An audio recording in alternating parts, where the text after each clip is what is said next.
Hey all, how are we doing today? It's your girl Weebo, and let me just bring my mic a little bit closer. Ah, I muted myself. It's okay. It's not a big deal. Alright, y'all can hear me just decently, right? Sorry, I'm a little bit late because I was busy winning a bet with my dad, who insisted that Matthew Lillard was in the movie Love Actually, when in fact that is not the case. So, I won $20. Anyway,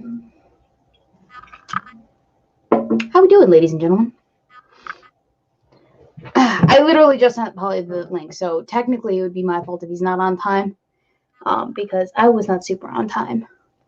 But it's fine. It's okay. We're not going to worry about it. Dinner wasn't ready until like 15 minutes ago, so I had to very quickly eat my fill and then skedaddle on up here to do the show, because I'm not in charge of my own eating habits anymore. There are adults more experienced in the kitchen than I, myself, who are in charge of the foodstuffs. I just live here.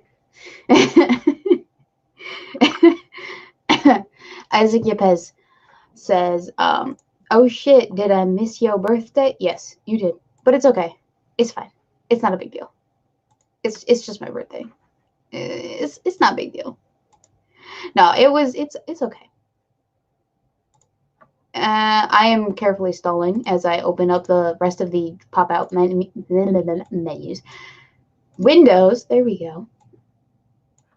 That I need to. That includes the Streamlabs and then the chat and all of that jazz. You know, I'm having a really good day. I was a bit in the throes of panic a little bit earlier today because of a project-related shenanigans that I was going through. I had some issues with my project. It wasn't doing what I wanted it to do. And it was just sending me into such a tizzy because I'm on a time-sensitive deadline. And I finally abandoned the part that I wanted to get done and I settled on a new idea because I'm doing a card game. And so the issue that I keep running into is the click drag function. When you take a card, it automatically makes all of the rest of the cards disappear on the thing if you drag it over it. And that's a problem. That is definitely a problem. The reason why that's a problem is, well, you see, I need those cards to be visible, like fully visible, in order to play the game.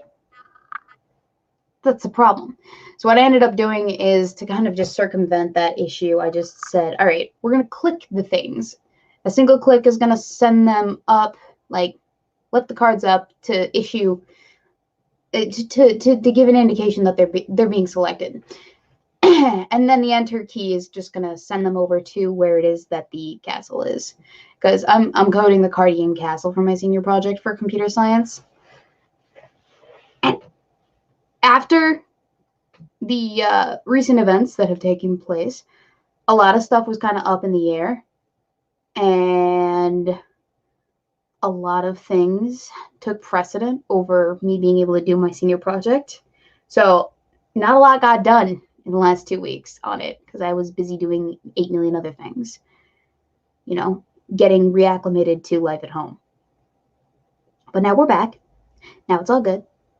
And now I have 2.5 more days left to get this shit squared away before my deadline. No worries. It's fun. I can do 2.5 weeks worth of work in 2 days. 2.5 days. It's fine. And just be working 15-hour days for 2 days in a row. I'm fine. I'm totally fine. In other news, how are we doing, ladies and gentlemen?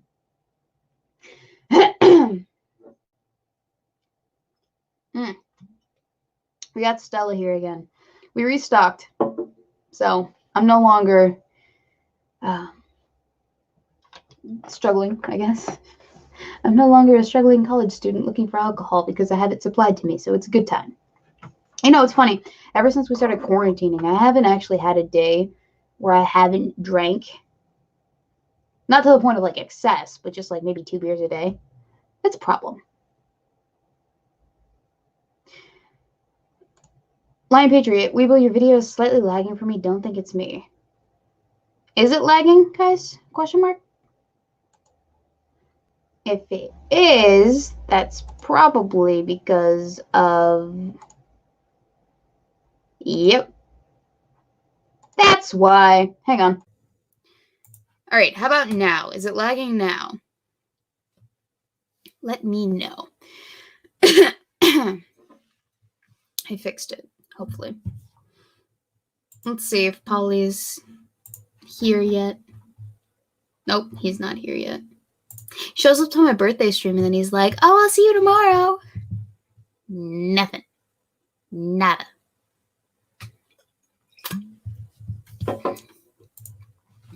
Risho says, quarantine has turned the world into alcoholics. Lol. You know, you're... Okay, it's funny you say that because I have the misfortune of being stuck in a household that is just perpetually inundated with the news. And specifically, it's Fox News, which is so much fun all of the time to have that on, no matter what. I mean, like, I get it. You're trying to get informed. But it's on so frequently. Anyway, I caught some of it like last week, and it was something along the lines of, in the last couple of weeks, the sale of alcohol in the United States has gone up about 50% from where it was initially. That to me is hilarious. And it proves just how much of an essential service bartenders provide, as well as your local liquor store. Video Skippy. Okay, just so you know. Okay, Lion Patriot said Video Skippy. What I heard, or what StreamYards has issued statement-wise when it is that you go in to sign in to gear up the show is they tell me that things are a little bit slow and laggy and a bit iffy, whatever. That's because of the high fluctuation, the high number of people using the services across the internet. So things get to be a little bit lackadaisical, I guess you could say. Maybe? Question mark. And that's that. I'm sorry. I cannot fix the internet.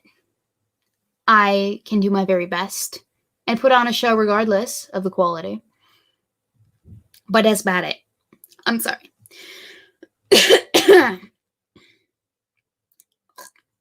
I'm dying.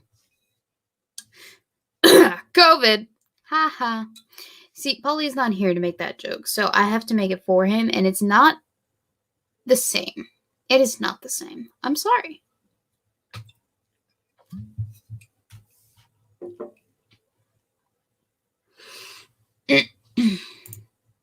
Right here at the next 6 minutes, and I was already drinking lots.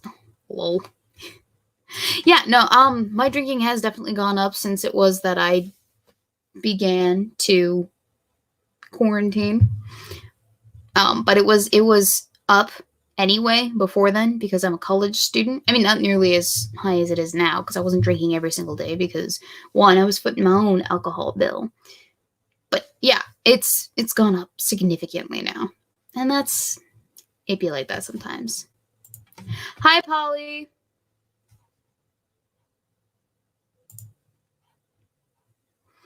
Bueller. He's muted. Hello.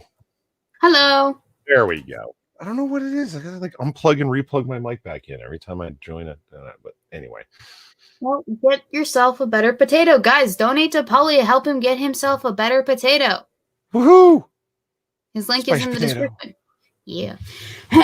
So, how are you, Polly? I'm doing all right. How are you? Are you hungover? No. I didn't get super drunk last night. No. I did drink before the stream, but after the stream, not so much. Oh. I went to bed, and then I woke up, and I've been coding all day. Now I've started drinking, though. Nice. Mm-hmm. How are you, hungover? Me? I will. Little bit. Yeah, you got drunk in honor of my birth? That's exactly right. Yes, of course. No longer the fresh-faced Weebo of years past. This is now old Lady Jones we are streaming with.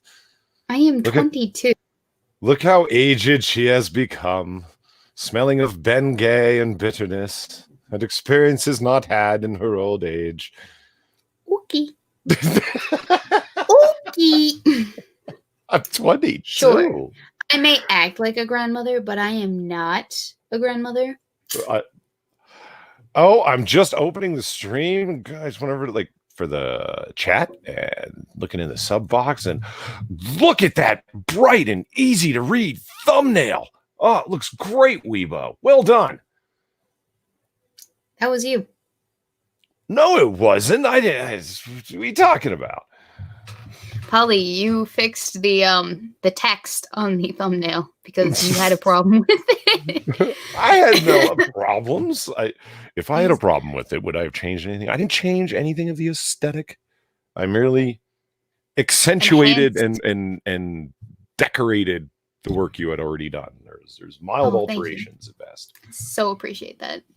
You guys know. Okay, I want you to know that when I sent it to him, he looks at it and he goes, "Is this the best quality that you're sending me? Like, is this the high resolution quality version?"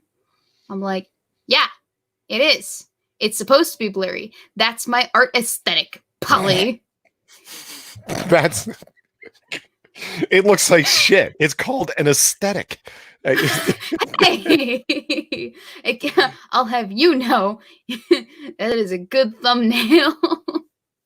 I sent it to you months and months ago when I first made it, and I was like, what do you think of this? It's kind of, the art style is a little bit blurry, but I like it.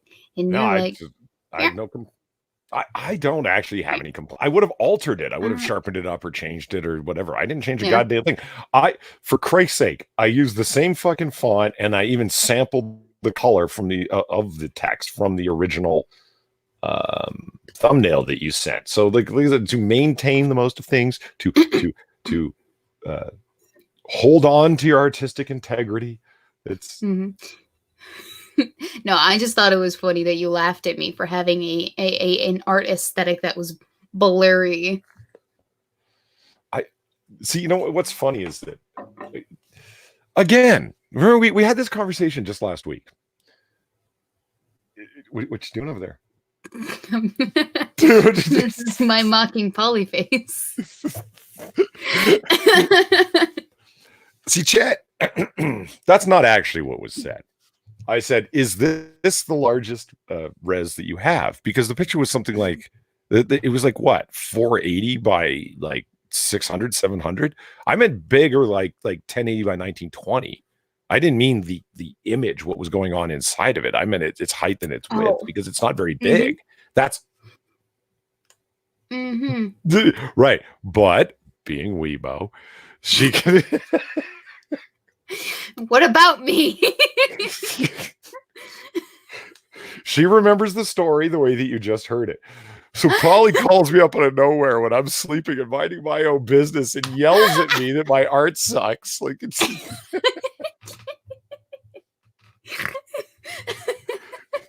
You even got a snort. Yep, that's exactly how that happened. No, it looks good. I appreciate that. Thank you, Polly, for correcting my mistakes, my errors. I have much to learn from you. There were no mistakes. Oh my god! There was nothing right, nothing wrong. There just was, and now there was differently. Yep. Yeah. What the hell? That sentence made no sense. But let's just go with it as if it did. There was differently now. Now it was, but differently. So speaking of funny stories. Are you gonna tell chat? Are you gonna tell chat that we yeah, I told them last night after you left that we had collectively finished the the holiday special. So with the help of Weebo Adult Supervision, Polly managed to finish the project that he has been assigned for the last 4 months. See what I'm talking about, your chat? I want to. I don't want to rewrite the whole thing, so it ends up being 80% my writing. Because it was supposed to be a collaborative effort. Because I'm having to rewrite this and change this around. I wasn't sure what we originally intended for this or that. Weebo interprets it as that I need her adult supervision. See, that's just Jesus. That's exactly how that went down. No, I was there. That's not how that went down. Because, like 2 of those weeks that he spent not doing the project were actually spent doing the project, but in his words, it was finding the correct font for the project because he wanted to make sure that he had the right captiony font. And it's Helvetica, in case anybody wants to know. See, he doesn't deny it. No, fonts are very important. Have you ever seen? So important. Have you ever? No, they are. Have you ever seen that meme? It's like a 2-frame meme, upper and lower, and the text of it's the same text twice. What is it? Wherever you go, I will always remember you. And in the top font, or in the top frame, wherever you go, I will always remember you, is written with like bubble and heart font, and it looks all nice. And in the bottom, it's like blood drippy font, and it's wherever you go, I will always remember you. So like one is it takes on the font as font is very important. I mean, in that context, certainly, but what? In this case, I don't know. I feel like you could have also gotten away with impact if you really wanted to. It wouldn't have looked authentic. I know. I'm just saying. 2 weeks could have been knocked off this timeline. So what you're saying is the opening title credit. You didn't spoil it and tell people what it is already, did you? No, I didn't. What do you mean? Like, they know we have a project. I'm just saying. Okay, no, that's fine. I know they know we have a project. I'm just wondering, did you actually say what it was? Okay. So anyway, in the opening title, I don't think so. Let's put it this way. I know I didn't.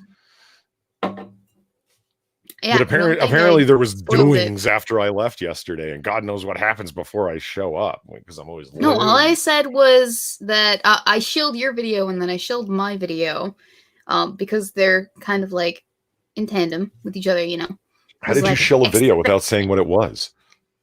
I said, expect our collab on Polly's channel at some point in the week. Oh, okay. Oh, yeah, and by the way, Monday or Tuesday. Yeah, that's fine. Guess what? I am waiting on Weebo now. Yeah. Uh-huh. So a whole 2 days. Oh no. Back to the font thing. Are you trying to say that like going and finding the original 1970s font and then to fit in with the title credit crawl like we talked about, and then applying 3 different effects to make it look like it fit into that 1970s film stock with blurs and dithering, that wasn't worth it? Are you trying to say that time I spent wasn't worth it? No, I'm not saying that at all. I would never say that. All right, good. All right, that's fine. Tap it. Get every last drop of the precious booze. Oh, Risho over in the chat says, Polly, you told us what the project was on the Noir Bar one night when you got drunk.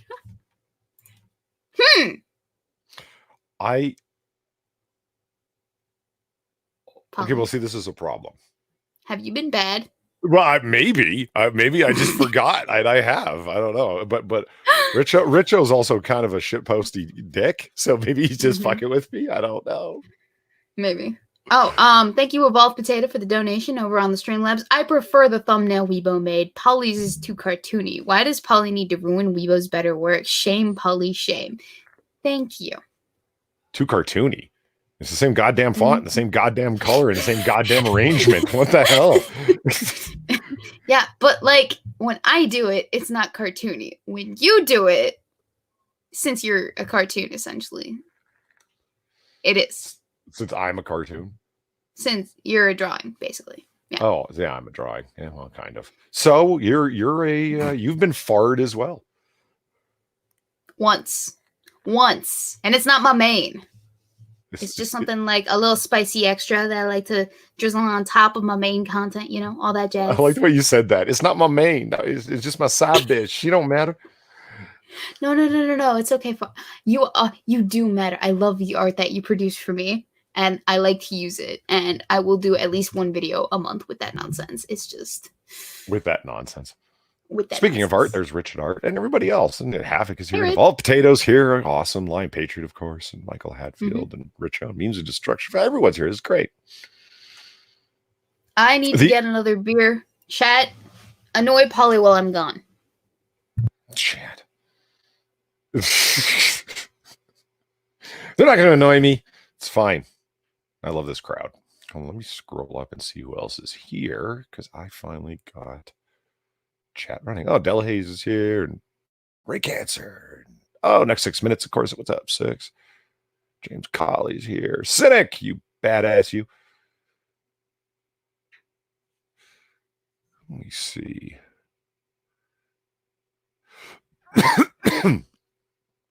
So I've had ongoing mic problems, chat.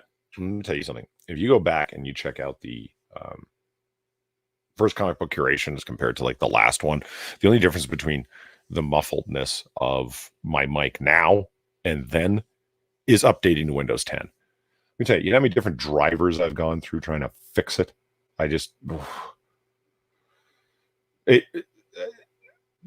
I'm honestly thinking of when I finally get a new computer, just having my taking this computer, reinstalling Windows 7 to whatever drivers it used back in the day, just so I don't have a muffled mic problem anymore. Weebs, did you know that I'm running my mic through a separate real-time EQ just to try and combat this muffled mic problem I've been dealing with since I updated OSs? No, I didn't know that you were doing that. Yeah, and it doesn't work. Not really. What kind of mic you have? A Blue Yeti, right? Yeah. What are you running your microphone software through? What's a plug and play mic? What do you mean? Like what driver am I using? Well, I mean, like, because I also, like, in addition to the Blue Yeti, I also have the ability to run my audio through the thing that is presenting me in this color, in this filter. I have that option too. So are you routing your mic audio through something before it gets to StreamYards? I see what you're saying. Anything? No. Well, I am now. No. I was so thinking it's a about default problem that you're having.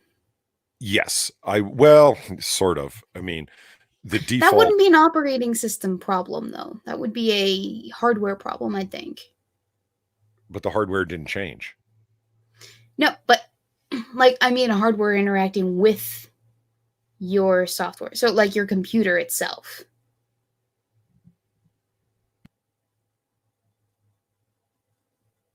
Maybe. Cough. Oh, are you dying from Corona again? No, but Corona is the explanation as to why I was late. I went to 7-Eleven to grab a couple sodas and standing, you know, I need fresh air as much as the next man. Go for a walk. Well, I'm just saying, if it wasn't for the line at 7-Eleven, I would have been on time. God damn it. Mm-hmm. Yeah.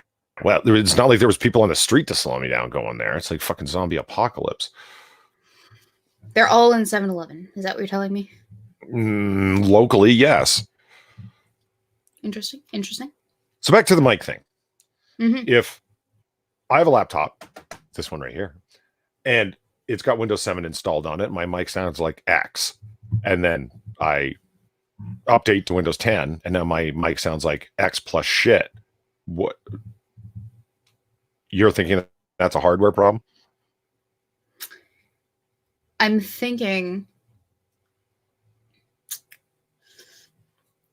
because my mic doesn't sound like shit. We have the same microphone, and I'm not routing it through anything right now.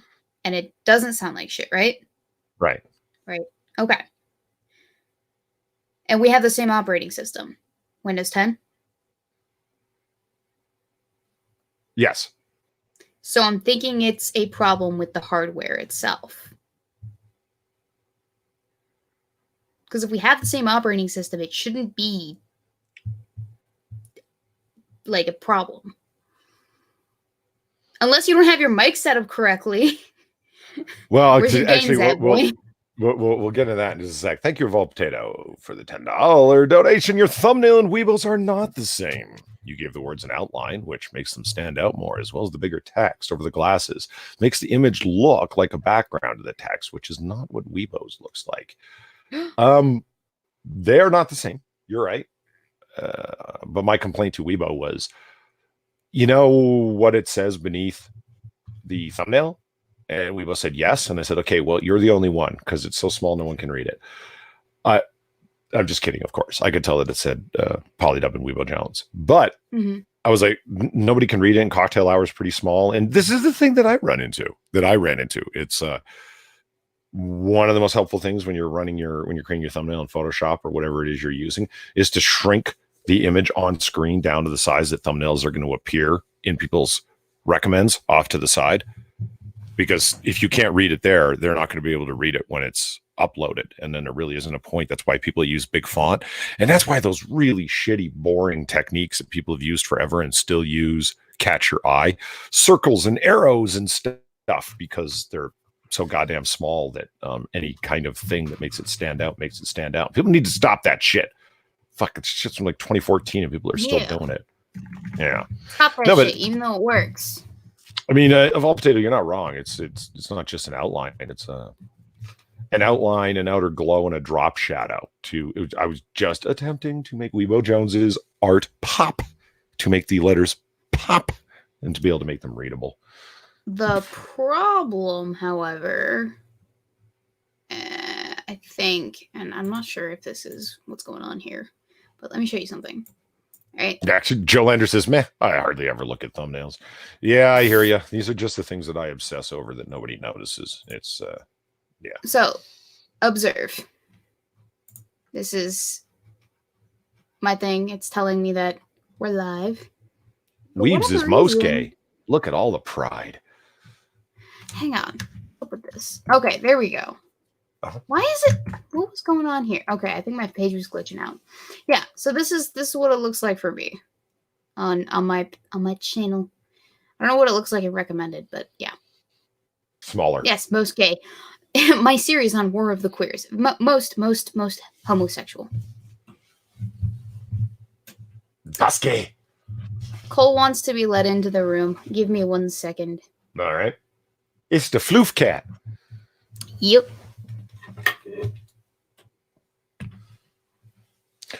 There are no streams where I end up with more inside baseball conversation than this stream with Weebs. Excuse me. Holy shit. We got to stop boring the chat with and another thing about YouTube Creators Studio you have to make an appearance. Say hi to the people, Cole. It's the floofy cat. Hang on. Ah. Okay, now I can hear. Say hi to the people. Was he scratching at the door? Yes, he was. He always does that. I can hear people in there. You forgot to open the door and let me in. Let me in. Scratch. I tried to convince my dad to install a cat door on my door, but he's like, I'm not cutting a giant hole in your door just so Cole can be in and out whenever he wants. Leave your door open for that. I'm just like, no. I'll put up with this nonsense.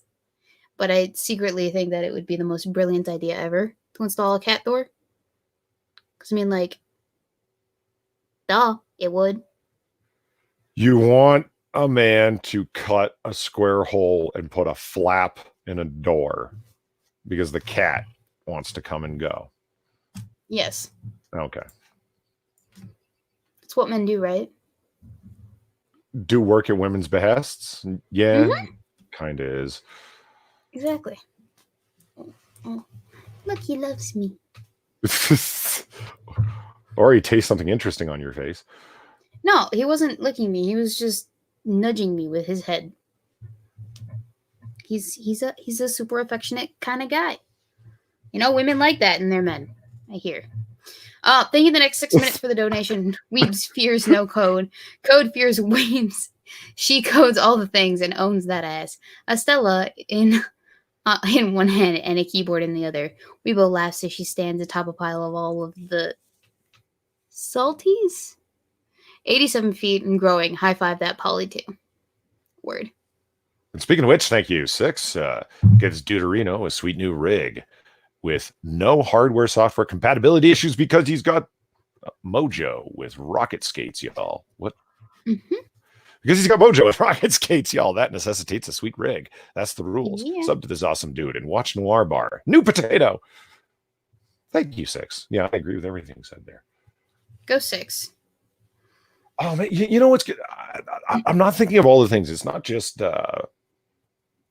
with a video card and increased processing power and increased RAM. That's really what it comes down to for me. And with those three aforementioned things, the animated backgrounds that I created for Noir Bar, I can now use because my computer's maxed out at resources, just streaming. You know what I mean? To be able to have so many more resources available that just the streaming isn't using everything up. Oh man, I create, like I said, there's all sorts of animated backgrounds that I can't run, and I can't show videos. That's another thing. I'm looking forward to doing that. Like, holy shit, guys, here, look at this video. It's like conversation pieces to talk about, like where you can press play. Like you can do that right now, but I can't. Wah, wah. Yeah. I mean, I could probably do it. What? Why don't you?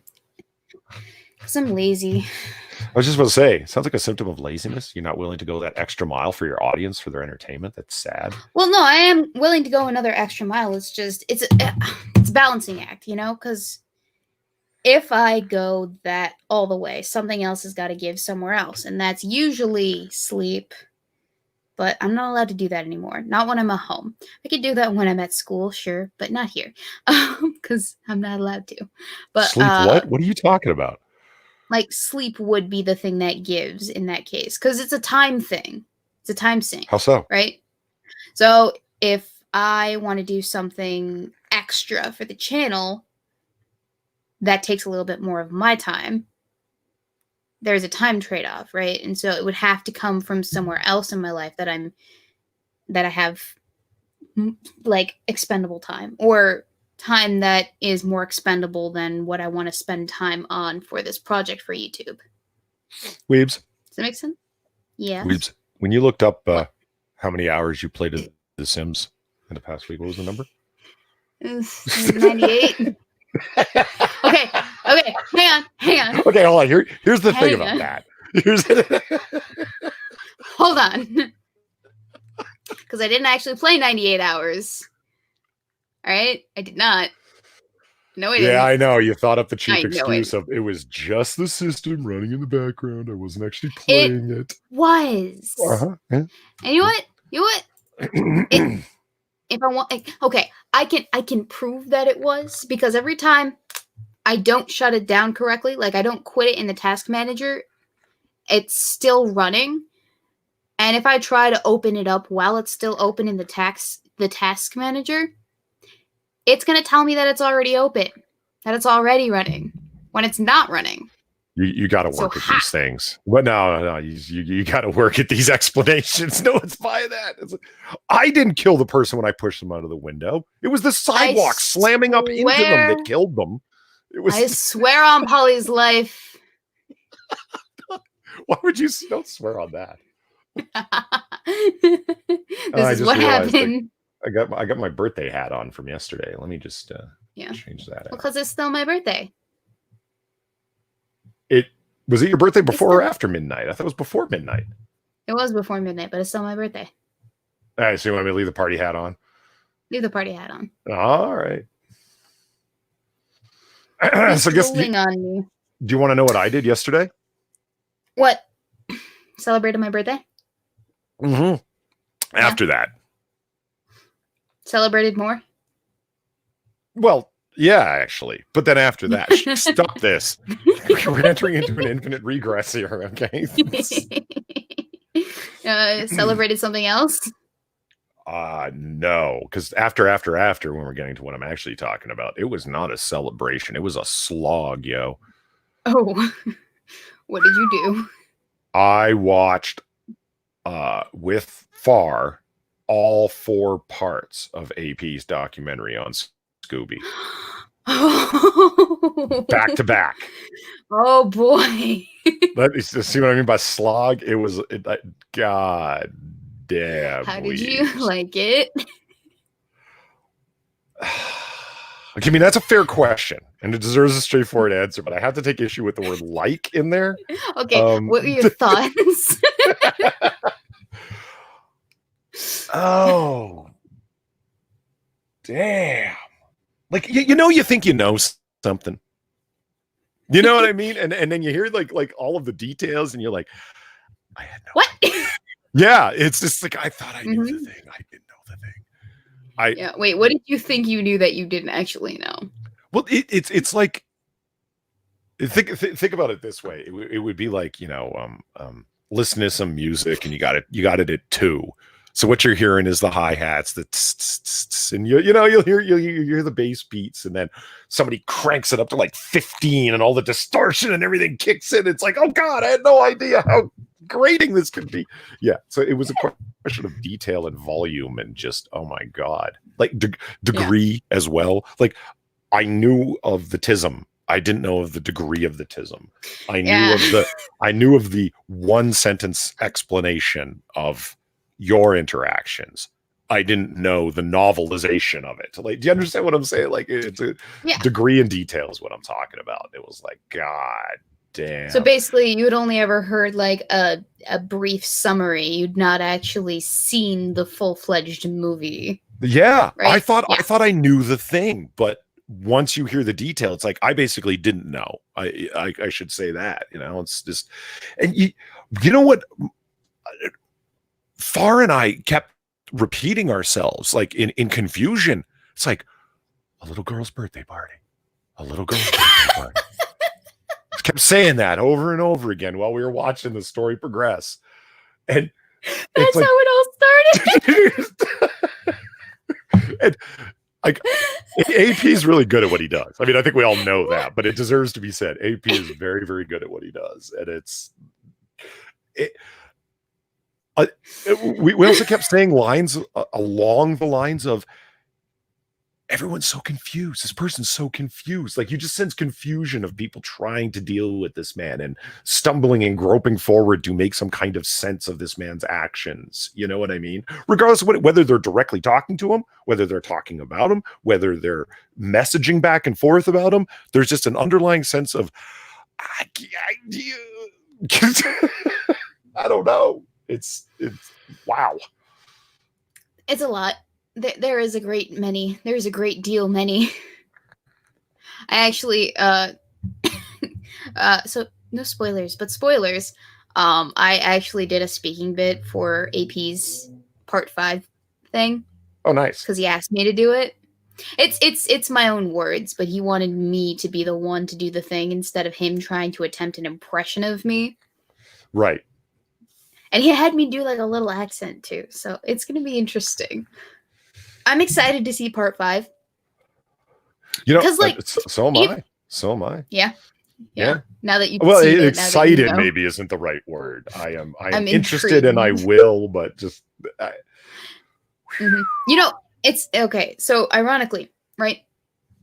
I'm a party that is somewhat involved on a level, but even having been involved on a level does not give you the full scope of everything, because you're not a party involved on every level with everyone else. Sure. You only have your aspect of the story, not person B's, person C's, person D's. And so your experience is wholly unique to you. Right. But there are a whole host of other parties out there that have their own experiences. And just the sheer accumulation of all of that into one place just amplifies the crazy.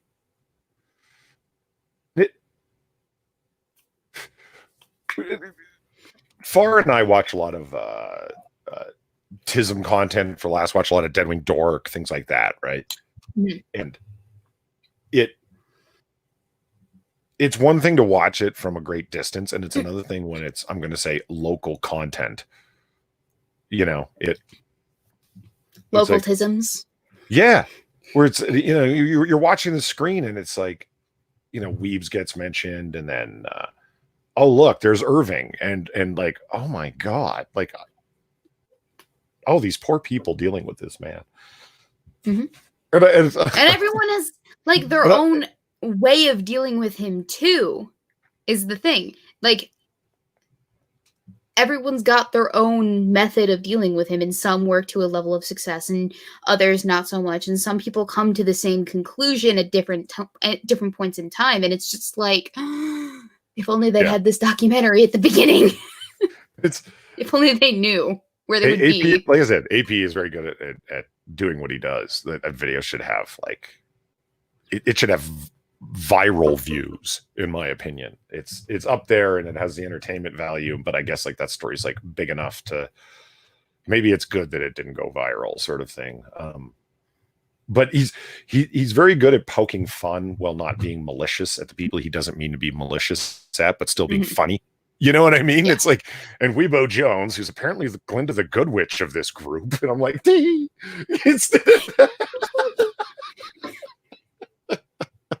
got it down pat. He got it perfectly in that regard. Because remembering it, I don't even remember every aspect of what was going on when it was going on, because a lot of this shit happened when, like, some of it happened behind the scenes. Not all of it is documented in this stream, and not all of it is like stuff we can go back and directly reference, because there were chats that weren't on the record that no one recorded. But I recall them, but not super well, because they happened at like 2 a.m. when I was in the middle of attempting to go to bed, or, I had class in the morning, or I had an 8 a.m. or something. And so I was pissed, strictly for the inconvenience of it all that I was having to go through. But this is validating to that, because I'm like, now it's all worth it for the entertainment value, the sheer just amount of what we see now. It all came together. Connor Johnson, thank you for the donation. Do either of you like to drink mojitos? I've never had a mojito. Is it good? Yes. There are few lime juice based beverages that aren't good. It's just, it's like God created the lime to be paired with alcohol. It's like, particularly, I'm a big bourbon sour guy. Oh, baby. A well-made bourbon sour, a gimlet, very, very good. A mojito is very, very good. Whatchamacallits, margaritas, either the slushy or straightforward traditional variety, are both awesome. Most lime-based alcoholic beverages. Yeah, Weebs, if anybody wants to try a drink and it's like lime juice-based, try it. go forth with great gusto. You're probably going to like it. At least I do, anyway. Okay, all right. Lion Patriot, thank you for the $5. When I was a cub, I assumed people lived on the moon in cities just like ours. Were there some weird things that you thought as a kid? That's actually a good question. That's a good. I heard a friend of mine just a little while ago said, when I was a kid, they say like roll down, roll up a car window. And I was like, right. He goes, when I was a kid, I thought it literally rolled up. Like a roll of paper towel would. And I was like, that is such a kid thing to think. Because you don't really, like, the glass is, stiff and rigid. It's not gonna roll up like that. But that was great. I was like laughing my ass off. That was good. I'm trying to think, was there anything that I thought along those lines? There was probably a few things that I thought, but like the only thing that's standing out to me right now isn't something that I came to a conclusion about by myself. It was something that I was told by an adult figure in my life. All right. And that was, for every blueberry that you eat, you get an extra second of life. And I adore blueberries. That's great news. It was a con. All right. There is no scientific evidence to suggest any of that. Well, whatever. Science. There isn't. Connor Johnson, mojitos are one of my favorite cocktails ever. My grandmother introduced me to them a few years ago, and I never got sick of them. Well, I will try one while I'm in quarantine, because I have nothing better to do. But yeah, I'm okay. Now I'm struggling. Not struggling, but like I'm thinking back, trying to remember maybe recall if there was anything like that I thought. I was a really gullible kid. I do recall that. My cousins once convinced me that they were like super important in the creating of the Lord of the Rings trilogy. And they're all my age too, is the thing. But I watched it for the first time with them, and they had me convinced that they were like producers for the Lord of the Rings on some level, that they were like major producers for it. And I believed them. Like a silly Weebo, I believed them. That's fine. Oh, I got one. Do you know the Gorn episode of Star Trek, the original series? No. Hold on.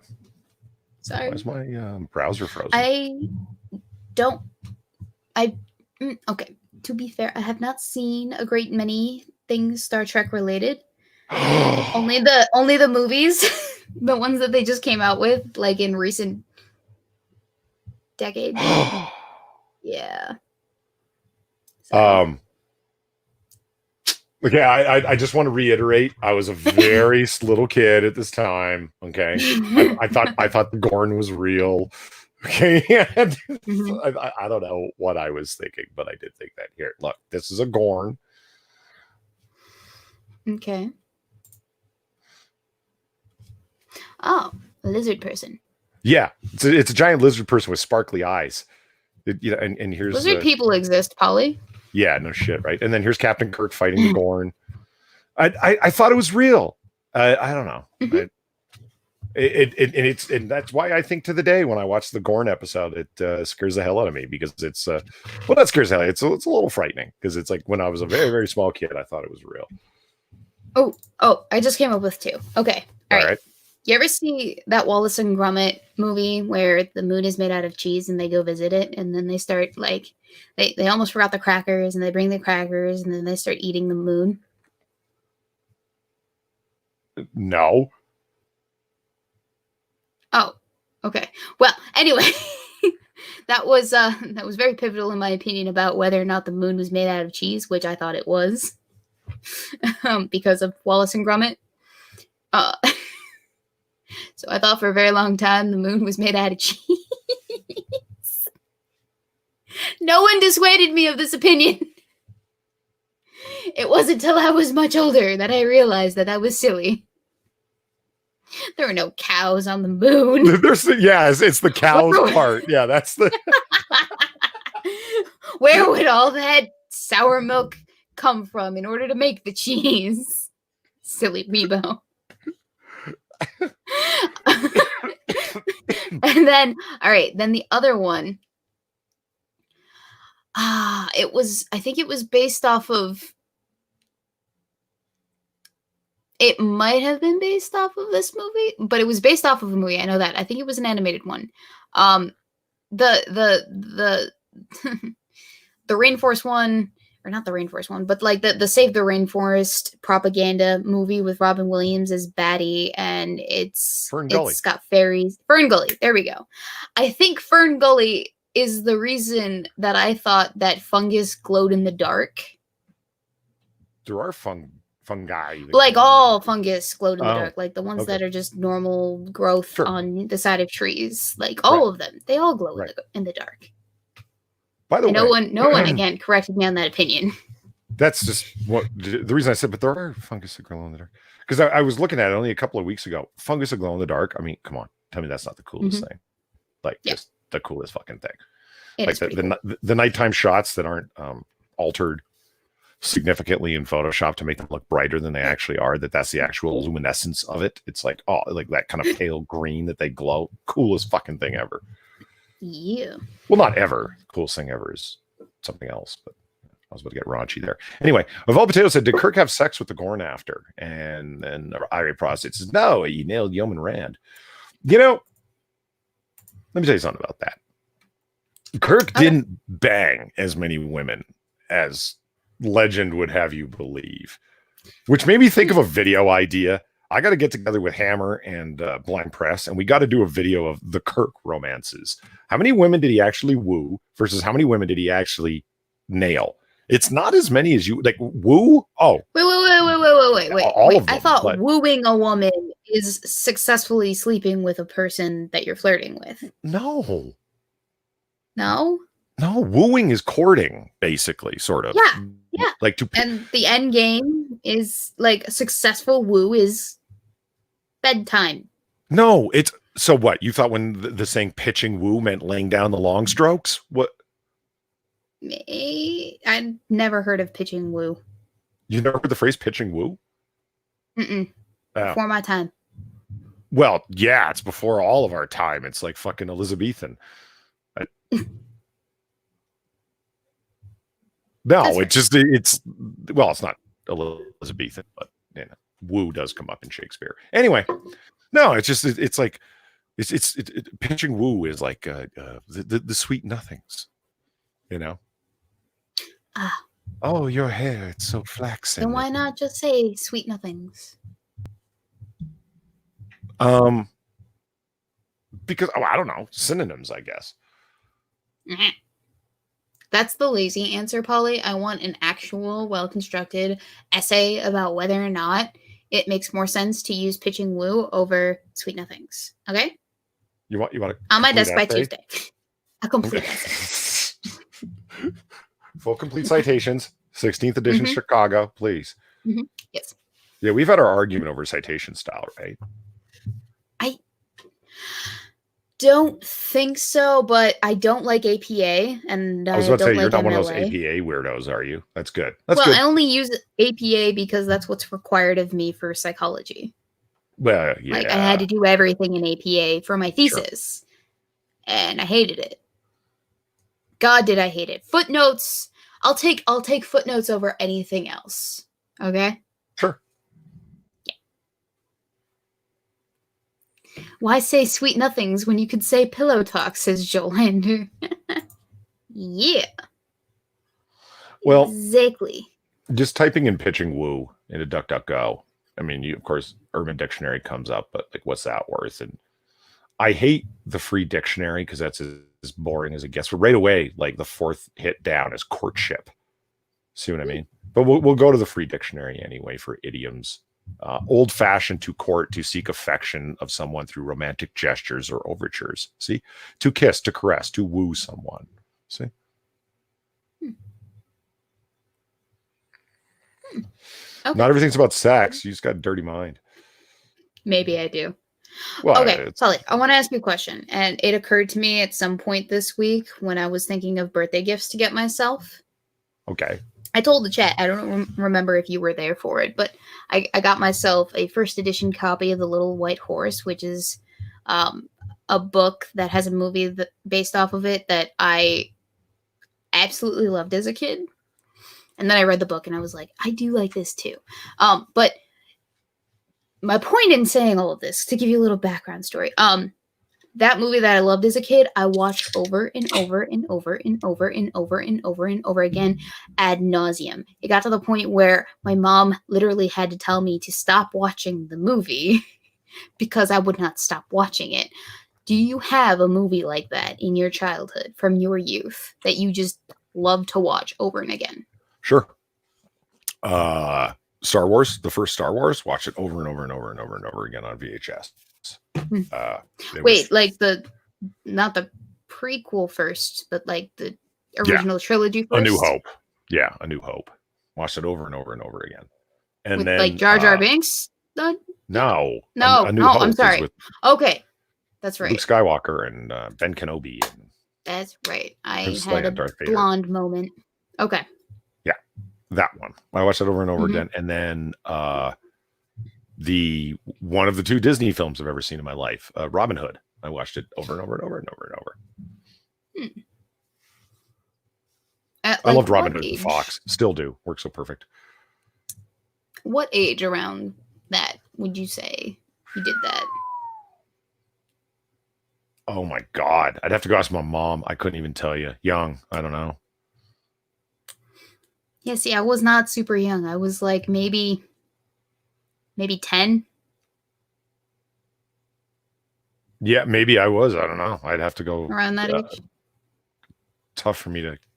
I don't know how people do that. It's like, how old were you when you were in grade whatever? And it's like, oh, I would have been, 8. And it's like, how the fuck do you figure that? I've never been able to do that math like that age-wise. I don't know.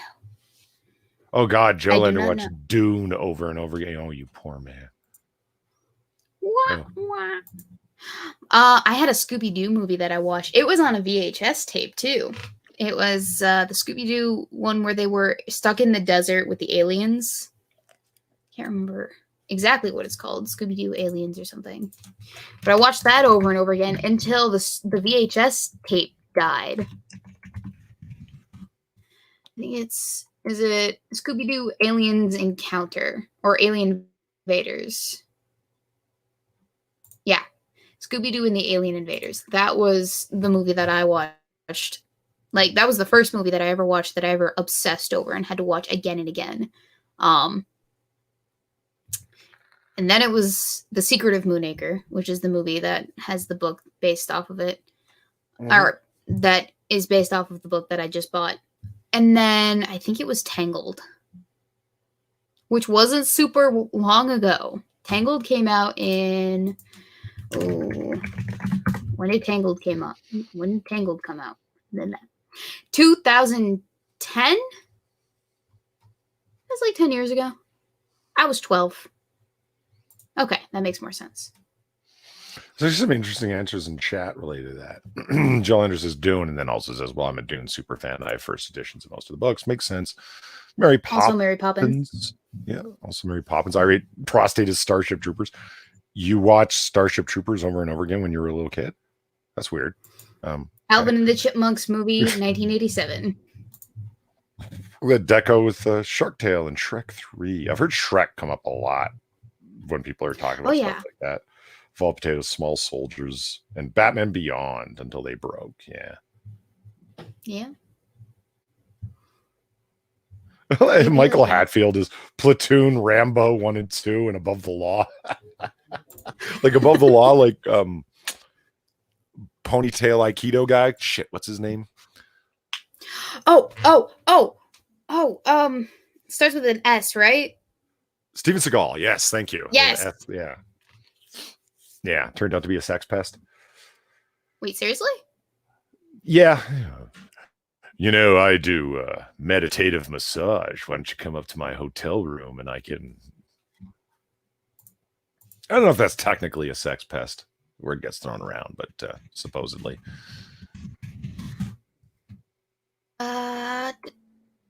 Sexual assault. Was this a Me Too allegation? No. I think that was before Me Too happened. 2 Steven Seagal accusers detail allegations of rape. Oh whoa. God. Okay. Damn. Jesus. Rape, sexual assault by actor. Hot diggity. What the frickety frack? No, this... Oh, wow. Harvey Weinstein does not have a lot of hair on the top of his head, and it does not look good. He looks like a porcupine. He came up. But are you sure this wasn't a Me Too thing?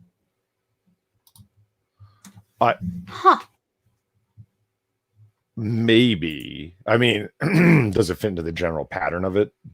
Is it a hashtag Me Too resultant thing? Got me. I guess.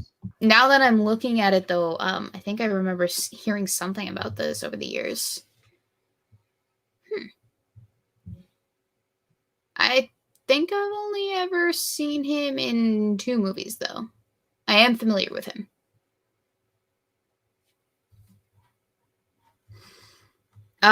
Richard Art asked me a question earlier. It was, so Weebs, do you have hazel eyes or green?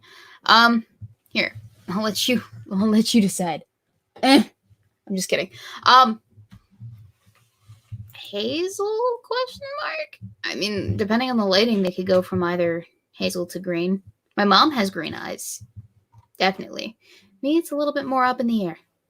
I have hazel eyes too. Aw. So cute. Right. Well, I guess that's what hazel means. It's like green on the inside, light brown towards the outside. But I guess that's what hazel means. So yeah. There are pictures on my Instagram, I know that, of like close-up eyeball shots.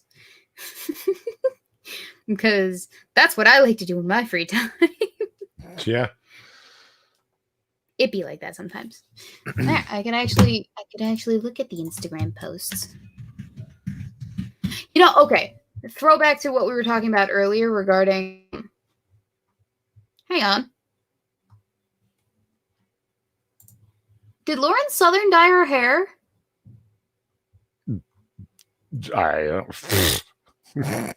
That's exactly the kind of thing I would have no idea about. Well, no, I was looking at her Instagram, and is that Lauren Southern?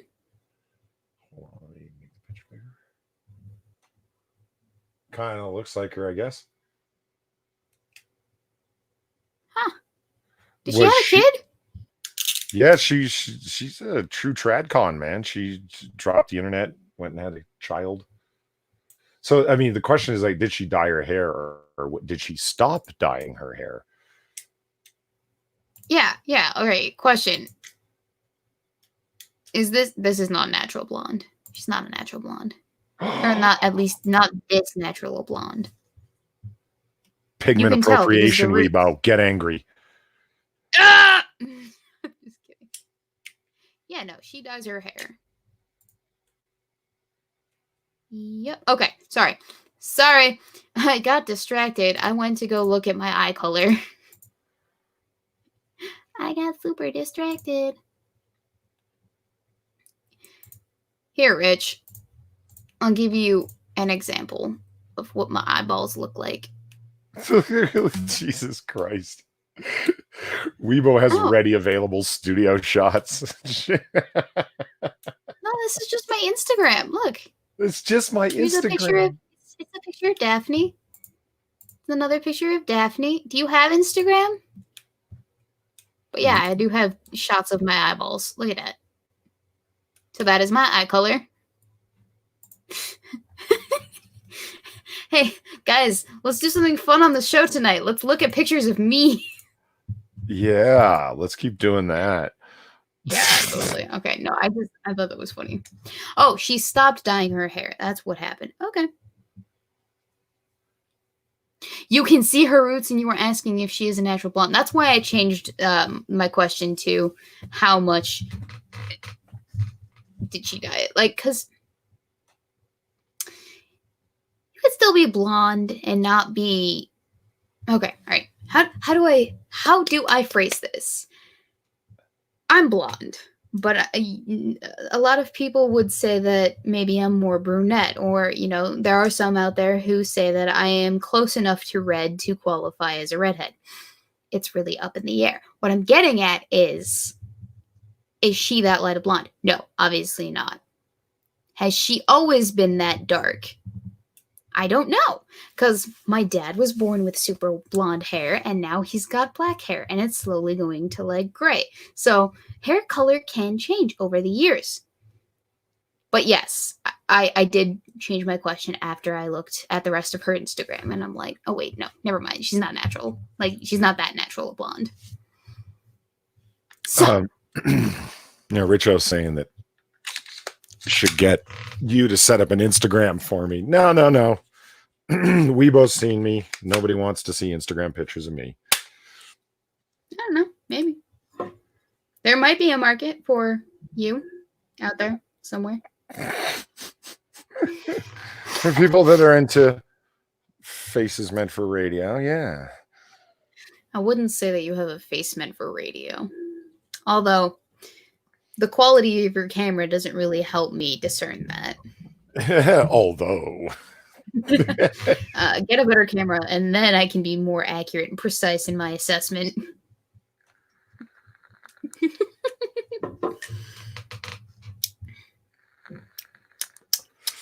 See, Joe Lander's got a point. I desire pictures of the otter.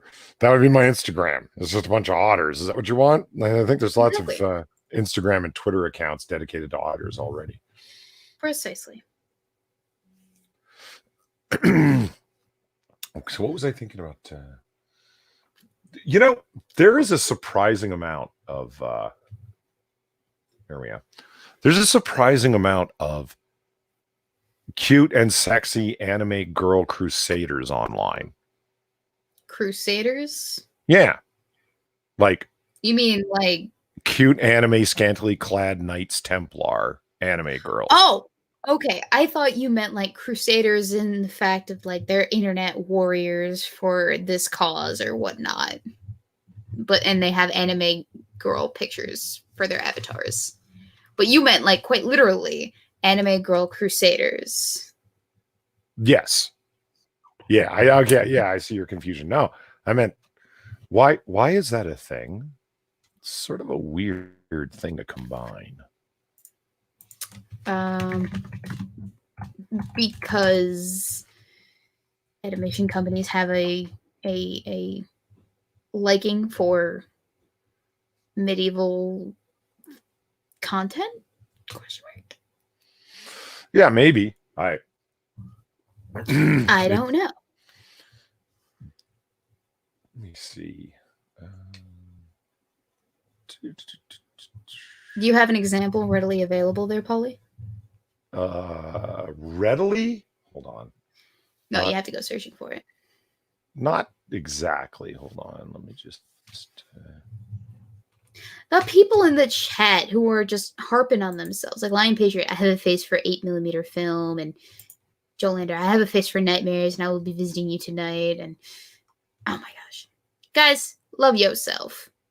Love yourselves. find somebody that loves you as much as Weebo loves Weebo. Exactly. Love yourself, because I love me. You gotta love yourself. Love yourself. All right, here we go. All right, let's take a look at what it is. Really quick DuckDuckGo image search. Pulled these up without much difficulty. There we go. I'm not exactly sure why you would wear thigh highs. Yeah, thigh highs and garter belt attachments. I'm not sure why you would wear that on the battlefield, but yeah. Thigh highs and a garter, and not just a garter belt, but a belt as well for the skirt. I mean, don't get me wrong. Because fashion okay isn't supposed to make sense when it's sexual, Polly. Yeah. Again, I don't have problems with any of this. This is great stuff. It's just a little unexpected. See, the problem I have with that is, you know how like there's a big deal artery in your leg. I can't remember if it's called the femoral artery or not. Yeah, there's a big deal artery. Yeah, it's a big deal. It's a big deal in survival. And if it gets cut, if it gets stabbed, if it gets breached in any way, you will bleed out. And the fact is, if you go back a picture to the last chick that you had up there, she does not have any armor plating around her thigh, meaning she would be extremely vulnerable to blows to the leg. She will bleed out extremely fast. Should not make a very good crusader. Are you one of those people that complains about girls with the armor thongs in comics? No, I'm just That's the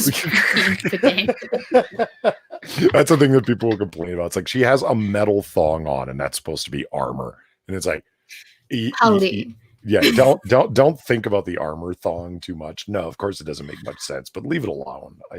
I only do this to annoy you. See, I mean, but this here, there we go. Cute anime girl, chain mailed from top to bottom. Her femoral artery is well protected. She's still looking cute as hell. You know what I mean? Weebo is pleased. Yes. Some people fought naked, says Père de Bear. You know what? That's so. You're right.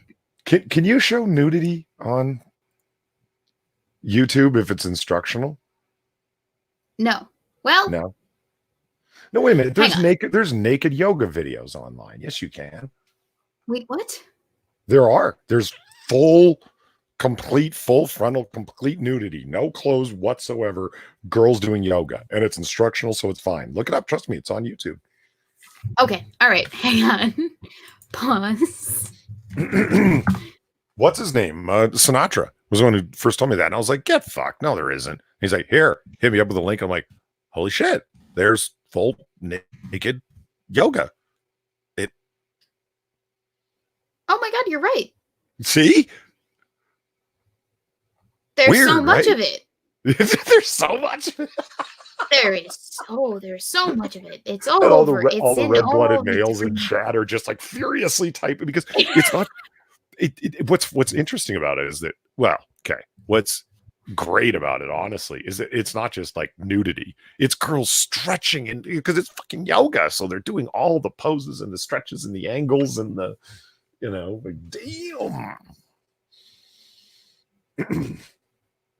Yeah, I think we just had a decrease in the amount of viewership on this channel. You're right.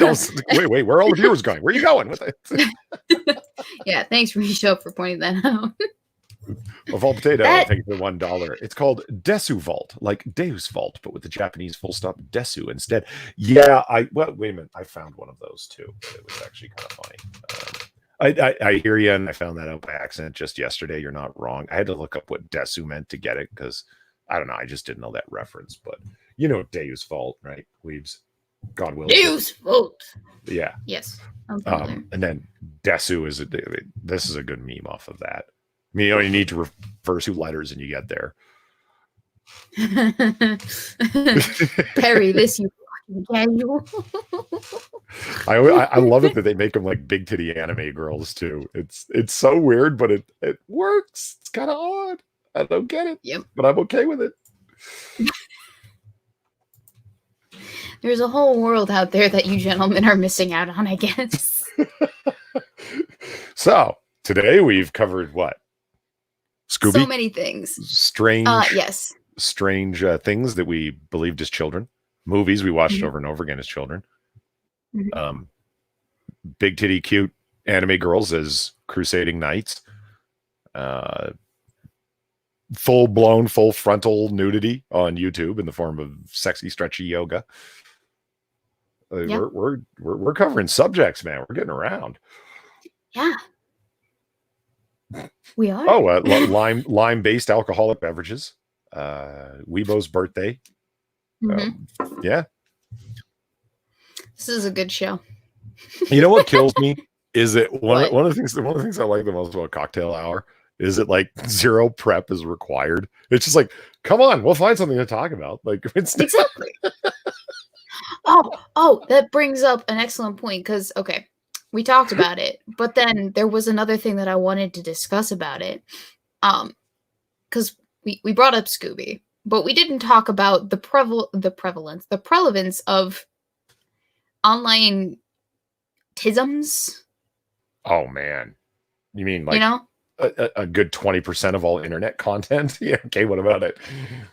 Like, no. If you ever just come across someone who is a tismic figure, I know. I like the way you said it when you come across someone who's a tisman. Yes, a tisman.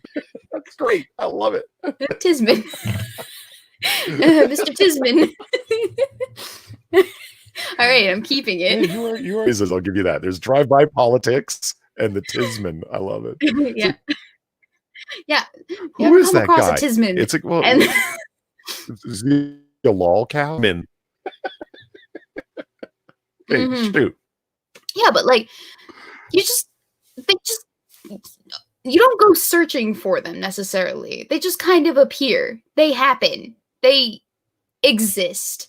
And once in a while, they come across you and you don't initially know it.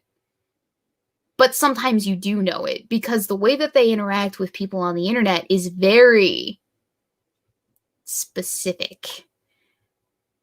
Like there are a few quirks to look out for when you're looking for a tisman. Like, for one, they'll talk a big game about themselves. You know, like they have all of the things. They have the tragic backstory, but they also have all of the experiences, and they talk themselves up while simultaneously wanting you to feel sorry for them at the same time. So that's like one aspect of that. But then they're also this intellectual heavyweight, or so they claim, on a level that you could never even possibly hope to achieve, or at least maybe Or you could work towards, and they would love to mentor you too. Yeah, or the intellectual heavyweight or extreme creative individual that the art or things that they produce is on, like, you know, oh, you don't get it, next level. Yeah, that's Like, not you uncommon, just I don't guess. get it. But like they talk themselves up while simultaneously making them seem like a sympathetic figure, while simultaneously making them seem like the heaviest intellectual champion on the planet, while at the same time they are a debate master. At the same time, they like they try to build themselves up as the titular Mary Sue character of their own life story. But it's not in book format. It's not in a fan fiction. It's real. It's IRL.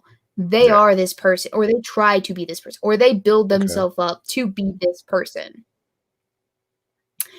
And it's surreal every time I come across it, because I'm thinking to myself, is this person like 100% serious about what they're trying to put out there? Because there's no way that they can believe that anyone else actually believes that. There's no way that this person thinks that this works on any level, because it's so left field. It's so out there. Yet they double down hard at every given opportunity. They will not break the con, I guess you could call it, for anything.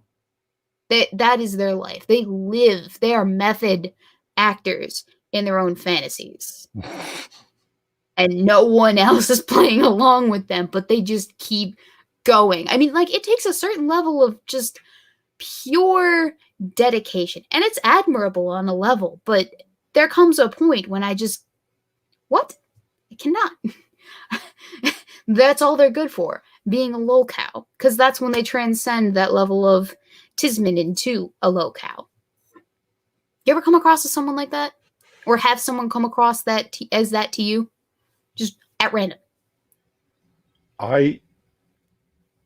Oh man, there's a lot of detail in that description. Like, when you think of like your classic, like, Tismans, like your Chris Chans or whatever, they're pretty far gone in that way. I don't know. Is there somebody in particular that you have in mind when you're thinking of that? Well, set of Scooby on some level.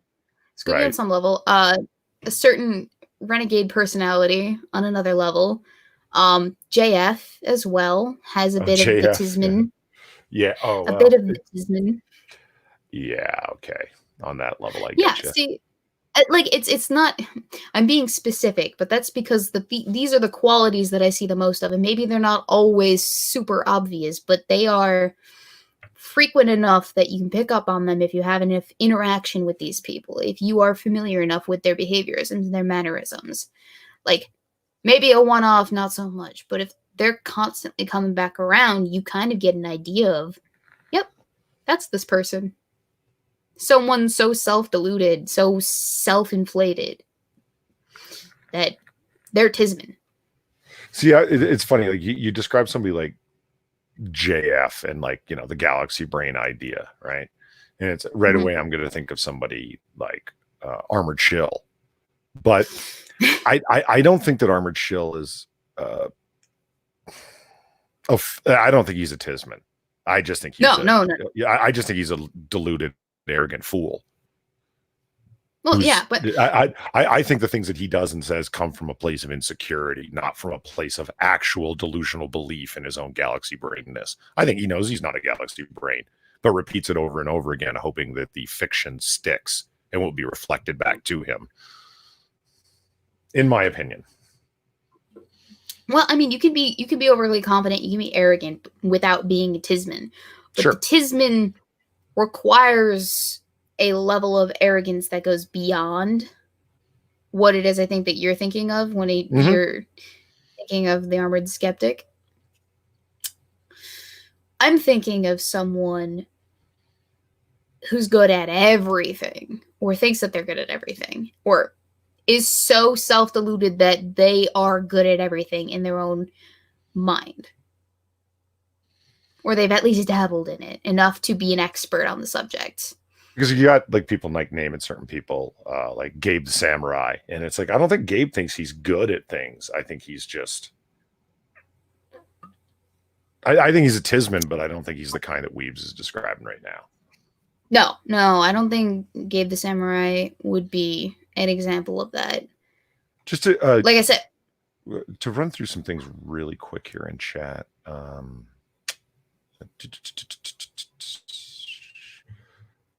Because in rapid fire awesome answers. 6 asks Weebs Polly, would you recommend Stella for a guy who likes a Shiner buck? I have not had, I don't know the particular one you're talking about, but I think it might be a little bit light for you. If you like classic lagers, then you would like Stella. If you're into Steinlager from New Zealand or a Heineken, then you'd be into Stella. Stella's awesome. It's got that nice little hoppy bitterness in the background, but it's clean. People who like really heavy stouts would consider it too light. It's a classic lager. If you're into that, then you'd be into Stella. What was the next thing? I have Alpha Omega says keep forgetting about the stream, but at least you're here now. That's great. Oh yeah, Deco said, as someone who learned quite a bit of Japanese, I cringe when Polly says Disu instead of Desu. I'm assuming. Yeah, man. I'm like I said, I just learned that word yesterday, so I could totally be butchering the hell out of it. Fair enough. You probably are. Probably. No, fair enough. So it would be more Desu than Disu. Fair enough. I wouldn't know. I never took Japanese. Japanese. Yeah, Japanese. Yeah. Let's say I only learned that word yesterday, or read it yesterday. Haven't even heard it pronounced by anybody. And number one knower says Polly has the Photoshop tism. Yeah, maybe a little bit, maybe. And then Deco says, "Damn it, you fucked it up again." Polly, get it right or don't say it at all. Yeah, maybe I should just drop saying it. How about we go with that? Yeah, don't even try. Just like when I try not to pronounce things that I don't understand. You know, Jan, I'm probably going to butcher this poor person's name. Jan Jan says, Styx is mostly wrong, but people love his delivery style. That is a fair and reasonable comment. You know what I mean? It's like his delivery style is great. The man can ramble quite well. For somebody who will be taking guesses on some, mind you, subjects with very little information, he can still ramble on and on about them. I watched a video the other day in his occult series, and it's like, I don't even know where to start listing the things that you're wrong about. And it's not even my opinion. It's just, that's just not true what you just said. And it's demonstrably with a quick internet search, not true, but it doesn't matter. He has a talking style that really works for him. Yeah. Is it a level of confidence behind what it is that he's saying that is what turns people on, or? You know, I think confidence is a certain part of it, and I think the people that don't like Styx, I don't think it's an immediate apple to apple comparison, but it's kind of like Sargon speaks with a lot of confidence, and it's exactly that kind of thing that turns a lot of people off. You know, it's like, oh, that arrogant son of a bitch, and then the people who really don't like Styx is the same kind of thing. It's like, oh, that arrogant son of a bitch, and just maybe it's more of delivery style than any kind of intention on their part, if you know what I mean. Yeah, I can understand that. I have myself in the past been guilty of certain deliveries that were not receptive in the minds of certain people, or received well, at least in the minds of certain people. Because that can be a little bit annoying. I know that every once in a while. I have my moments. But I don't think I've ever watched a full Styx Hexenhammer video all the way through. I want to see that so very much. You want to see me watch the Styx video all the way through? No. I want to see a Styx Hexenhammer movie. Like with a plot, or just him just going and talking for 2 hours straight? Would there be a plot? It's a great point you raise. Would there even be a plot? I don't know. Would there? I don't know. I know I'm not going to get into the things about. I like Styx. I like listening to his thoughts. It's he does definitely do a lot of drive-by politics, but he takes it in a more considered manner than most, and he's willing to rely on a lot of statistical information that he's pulled to do it. Not in the sense that he's offering you the stats, merely meaning he's going to the polling websites and seeing what the polls say, and then turning it into a 10-minute video as he rambles about it and just is like, look, here's what Trump is actually doing, and he isn't really deviating, and so on and so forth. And that's fair enough. My biggest thing that I keep pointing out is, Styx, you keep talking about the death of the lamestream media and archaic media in terms of news. And he goes, and we on the internet, in terms of alt tech, are the new thing. And it's like, Styx, do you not realize you're shooting yourself in the foot or stepping on a rake when you assess it in that way?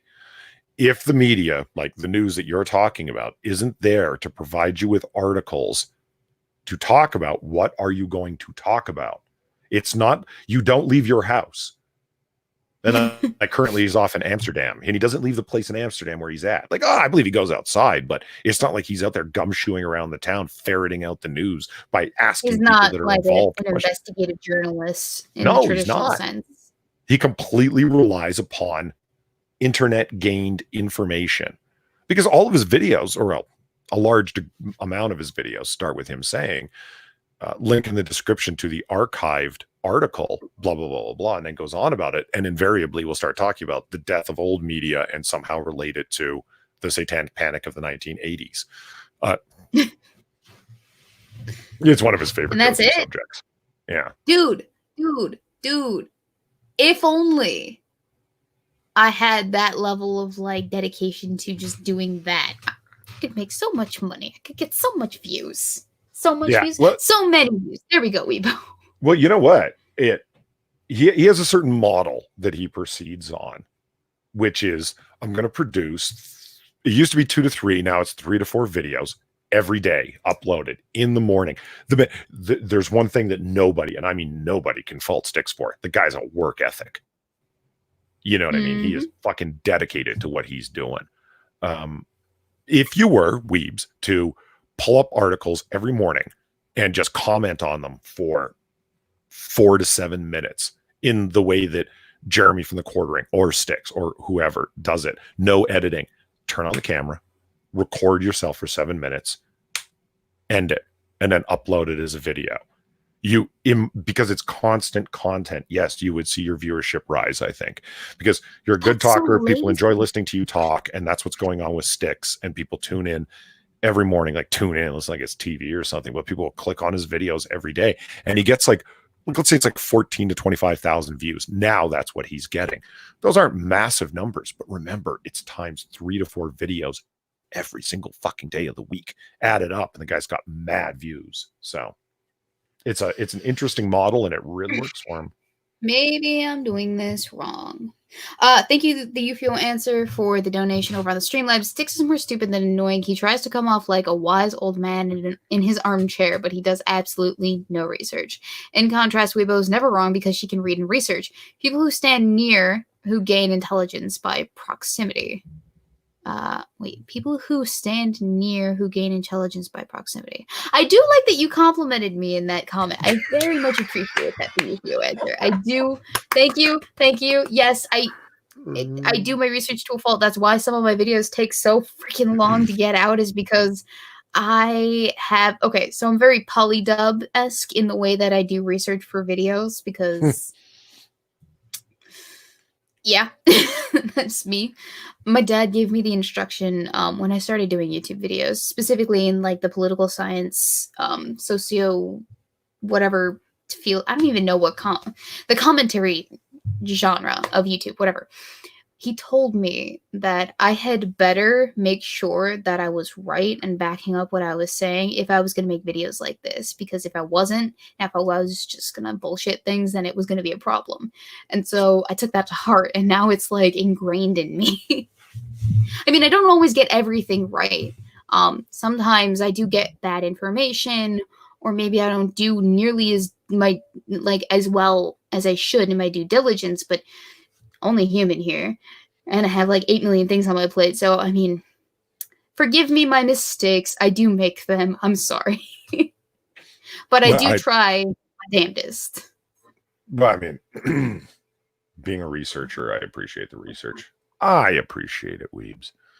Thank you. Well, but you know, as we've talked about off stream, like you have to learn to curtail that beast, or it'll get away from you if you're one of those people that do it like that. Like, that's how I ended up with a fucking master's thesis that was 216 pages. It didn't need to be. Isn't it supposed to be like upwards of at least 100 pages, question mark?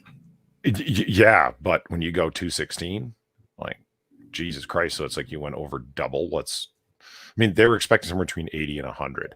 And my thesis supervisor and research committee, they all warned me. They said, with your research question, you're asking it like, it's like, if you ask the question, you've made your bed, and now you're going to have to sleep in it. You're asking a very broad question. You should pare it down.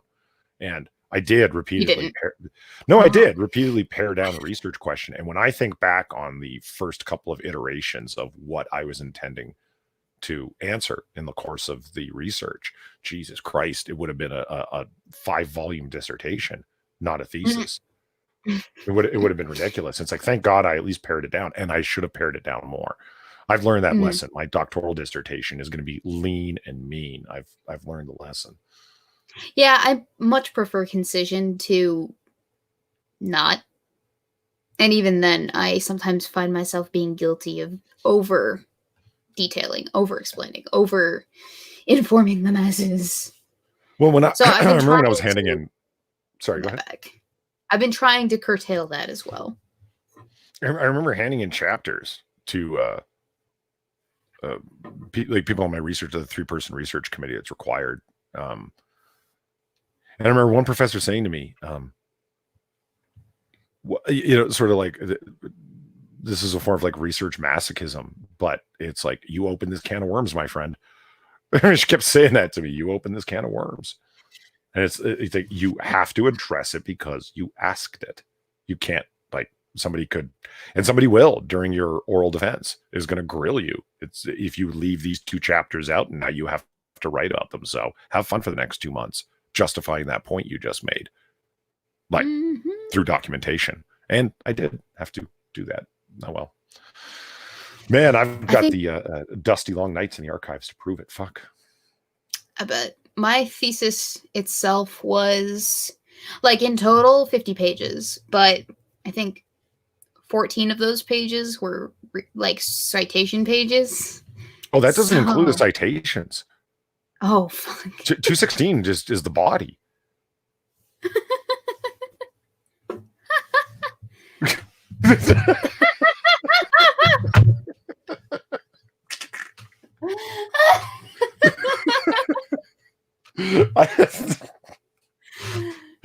How many with the citations? What's that? How many with citations? Oh, how many pages in total? I don't know. I'd have to open it up. I mean, it broke the 500, like footnote numbers. I mean,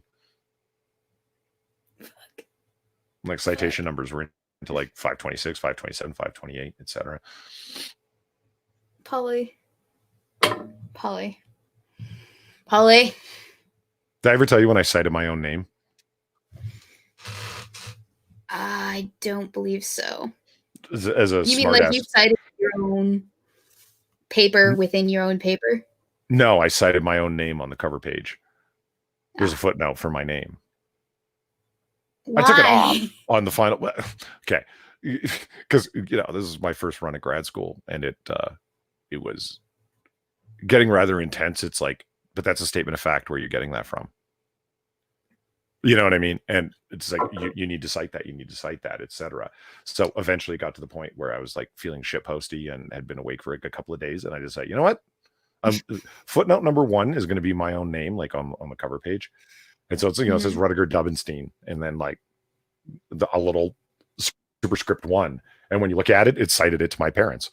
It's like, well, where are you getting that? That's your name. Well, my parents. It was meant as a joke. It was meant as like a shitpost joke. And my teacher super much thought it was funny. That's pretty funny. Prove that's your name. Oh yeah, no, I didn't get a chance to do that because APA format, citation style. Yay! Ooh, yeah. I don't miss it from undergrad doing psych. I don't miss APA. That's what, like, when I was able to move on to Chicago, and they're like, because it's clean and straightforward, it seems like the most reasonable one. You footnote it to the bottom. It's the person's last, first name, article in italics, and then title of the thing in italics, actual title of the sub thing in quotation marks. It all makes a lot of sense. It's very clear, very straightforward. Yeah. I love Chicago.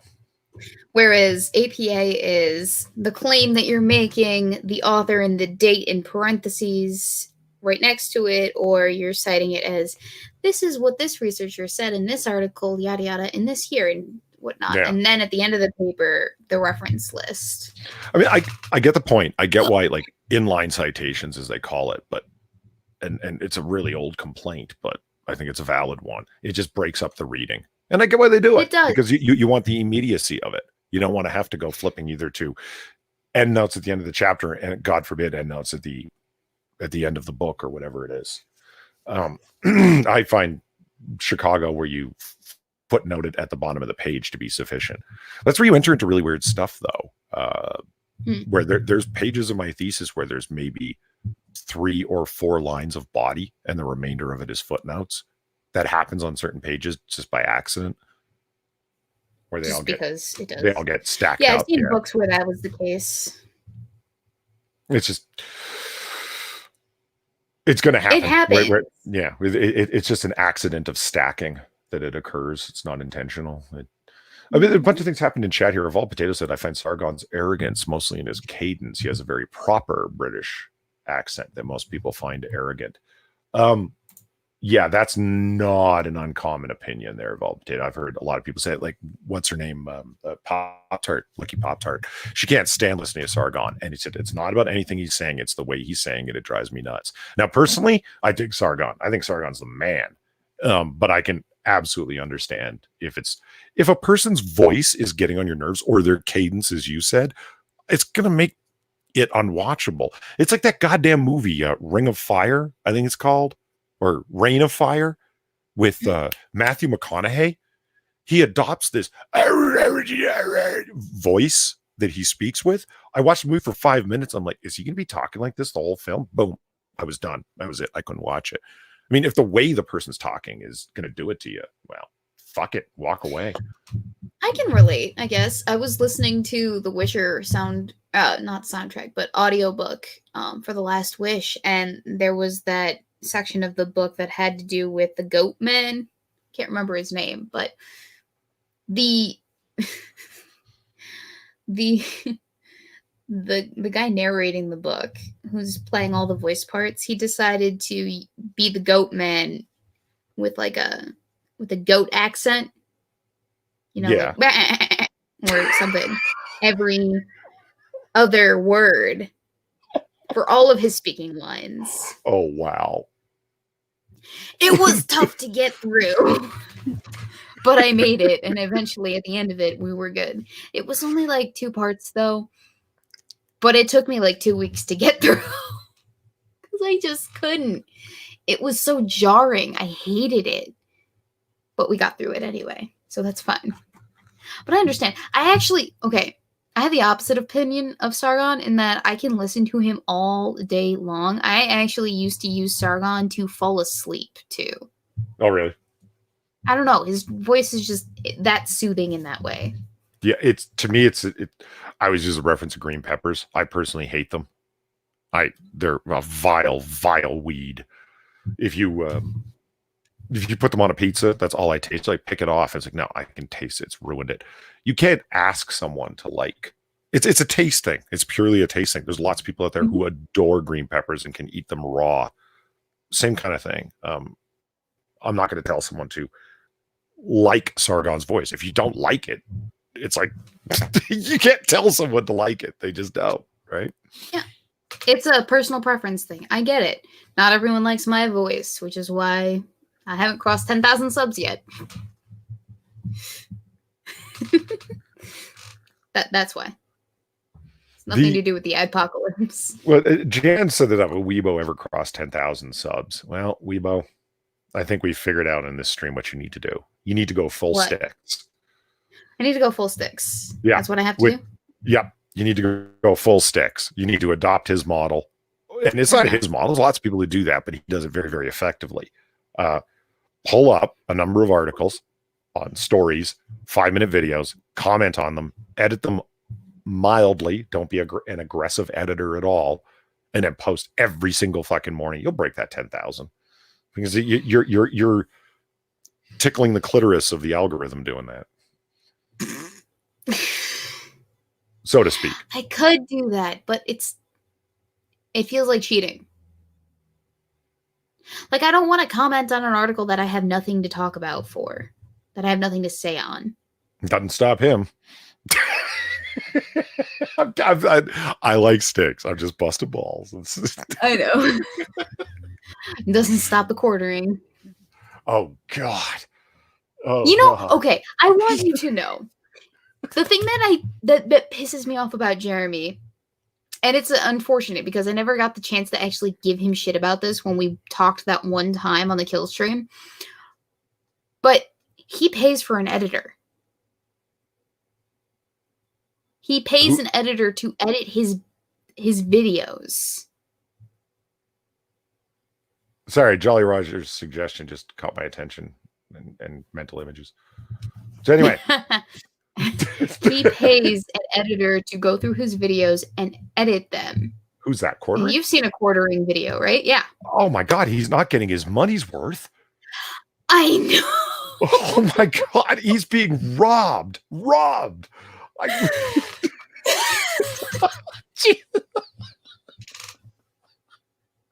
That is the most shocking thing I have heard in days. Really? I kid you not. I saw him tweet about it one time. Oh, God. Yeah, apparently the quartering pays someone to edit his videos.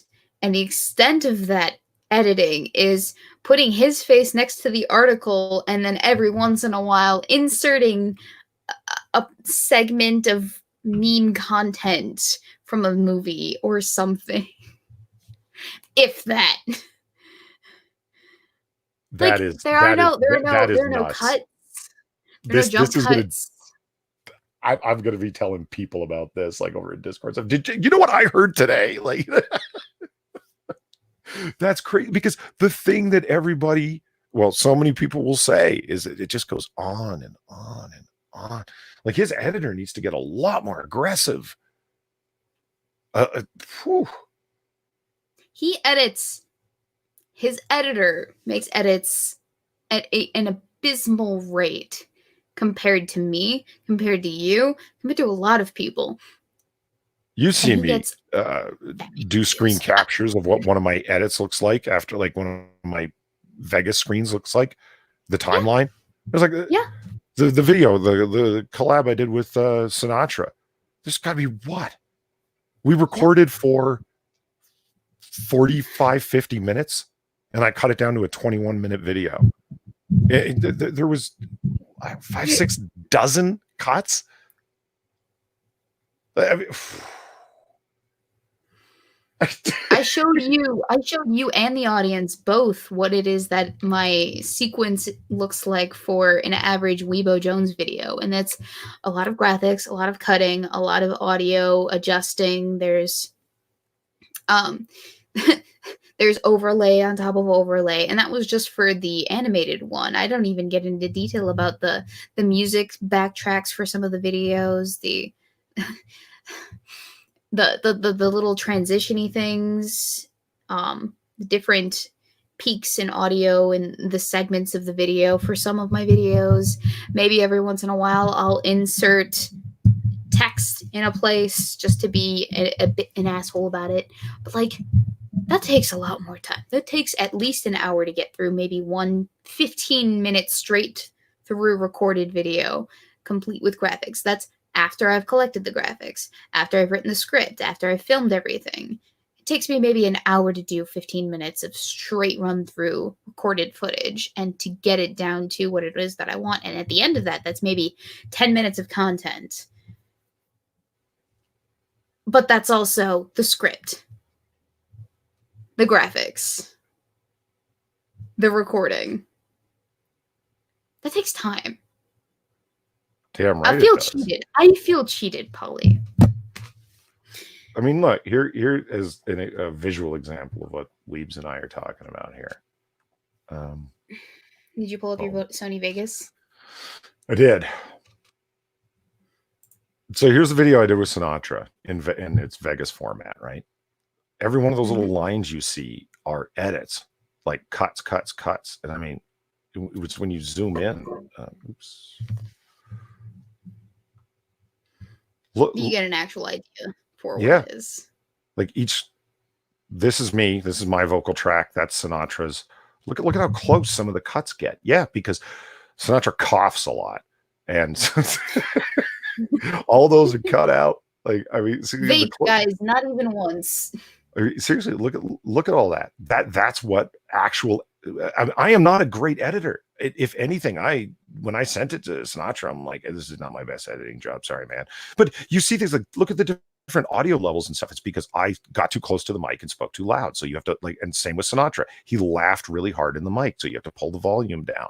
And I spoke too loud at the beginning. So you do a fade in and different things like that. And then here's all the elements, like up here, the video elements that make, those are the different elements that have been plugged into it, which, you have to scroll up to see them all. Like, I mean, there's all of them happening. I mean, can you imagine how simple? You go in and individually adjust audio levels for areas where it got too big or too small? Hell yeah. That's what you have an equalizer for. Sometimes it's better to just go manual. I mean, I equalize stuff, yes, but I mean, I'm running an equalization filter on each track, but it still doesn't make up for it. In every case. Okay. Yeah. I mean, that makes sense. Okay. So I was going to say, if you just did that. You don't. No, I thought like you just did that and you didn't actually equalize any of the audio, because that would have saved you a lot of time if you didn't just do that. Hey, here's something, by the way. Hang on.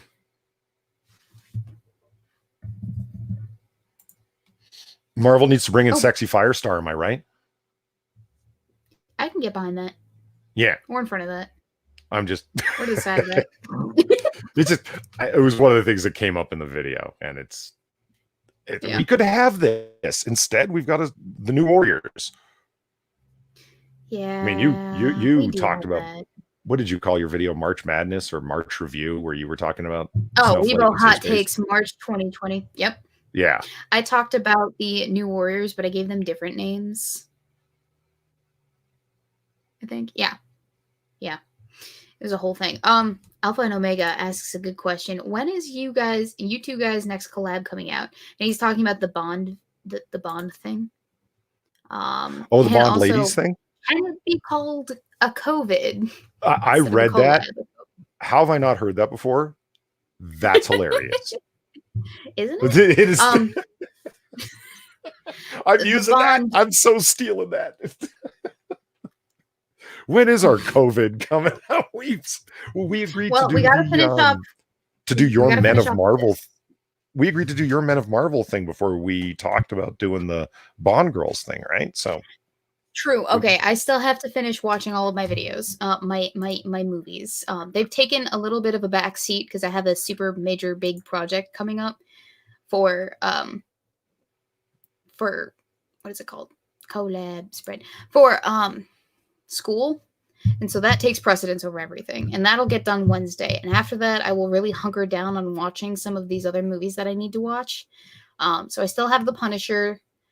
I have to watch The Incredible Hulk, Jonah Hex, Fantastic Four, Spider-Man, and Joker. And I will get that done this weekend. Like all of those movies.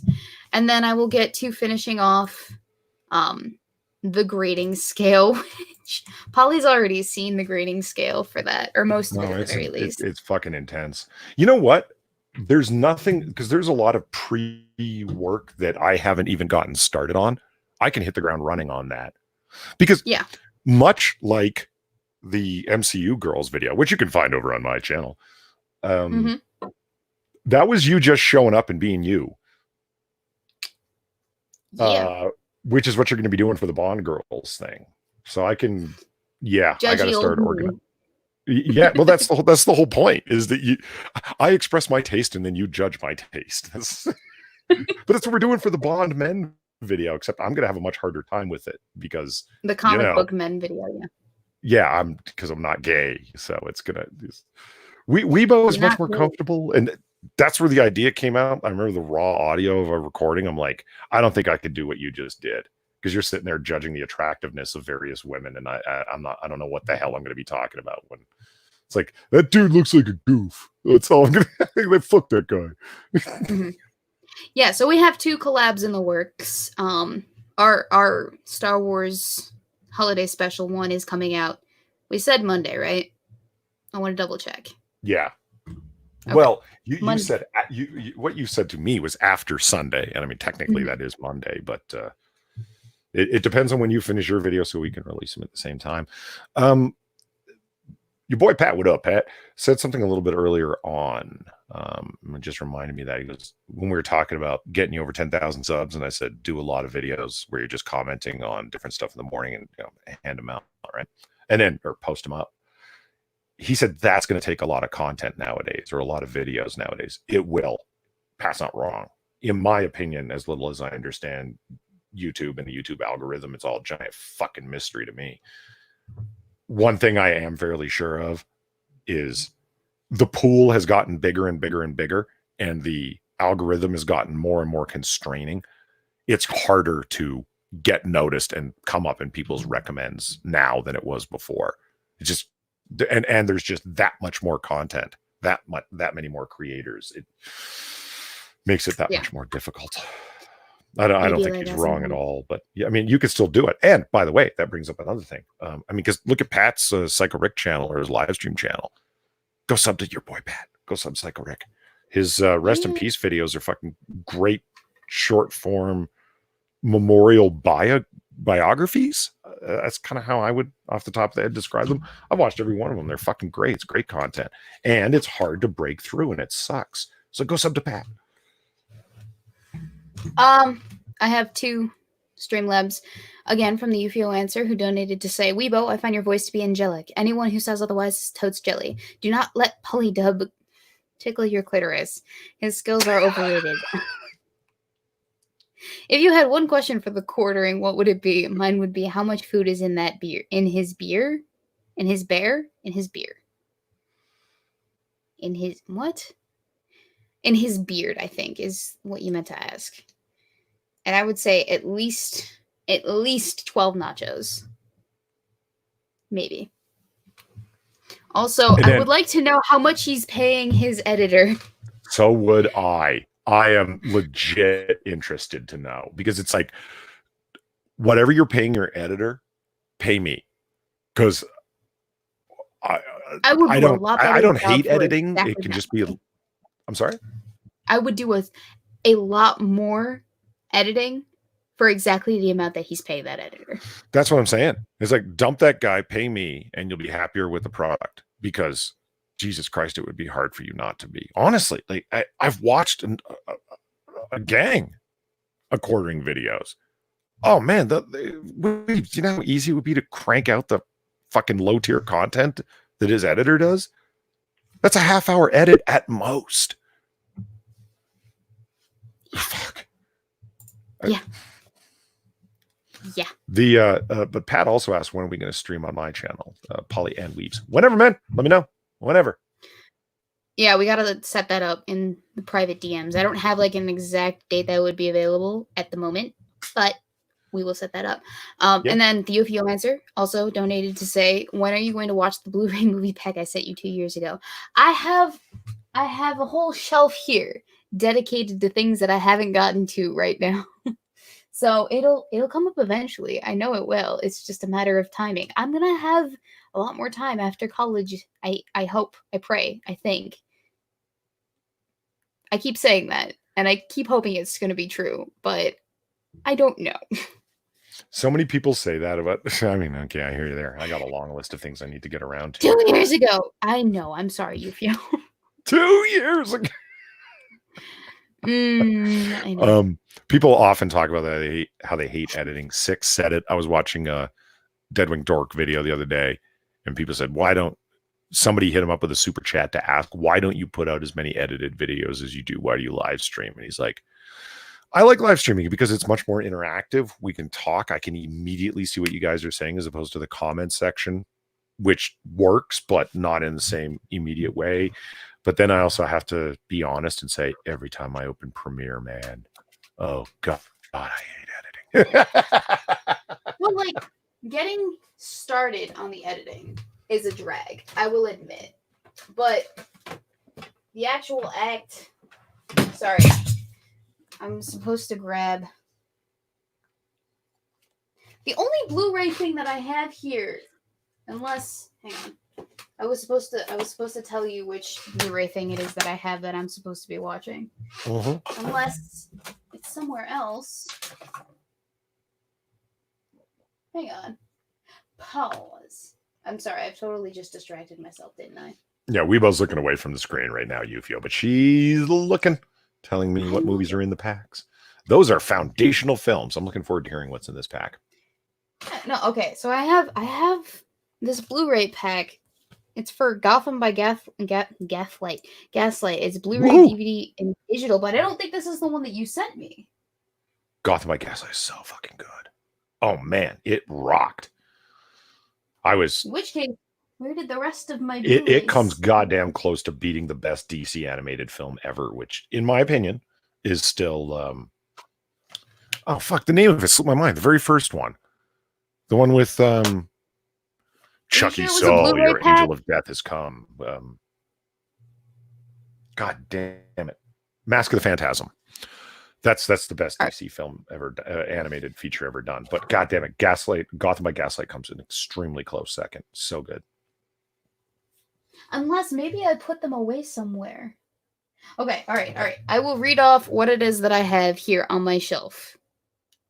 I know I probably have more, maybe somewhere else. But all right, so I have the Barbie 10-pack movie. I have the 3-movie holiday collection. That's Destiny, the video game.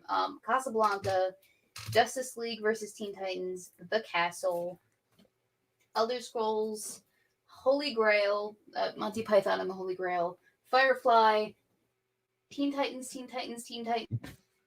Trouble in Tokyo, Pride and Prejudice, Drawn Together, more Teen Titans, Justice League, Crisis on Two Earths, Justice League Dark, Justice League Teen Titans again, The Killing Joke, Assassin's Creed,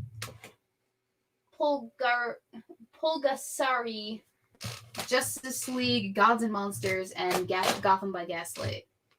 That's what I have right here on my shelf, but it's entirely possible that I put them away somewhere when I was packing shit. Oh man, you gotta get on some of those. That's some great content. I think I've seen most of them. Is it Castle/Dish/Casablanca that it is that I'm supposed to watch? Because I already saw Casablanca. And you were wrong. Probably maybe watch it. And you were wrong. No, I was right. No, I mean, I'm as we talked about earlier, I'm all down for the taste thing, like arguing is it to someone's taste or not. But when it comes to Casablanca, that's different. It's the greatest thing ever committed to celluloid. You were wrong. Mm-hmm. Mm-hmm. That's why I'm wondering, are you sure it was a Blu-ray pack? Or was it just movies in a bundle that were DVDs? I'm curious. But I do have movies. I just have to go find them is the thing. The films were A Clockwork Orange, The Shining, 2001: A Space Odyssey. Okay, those I think are packed up.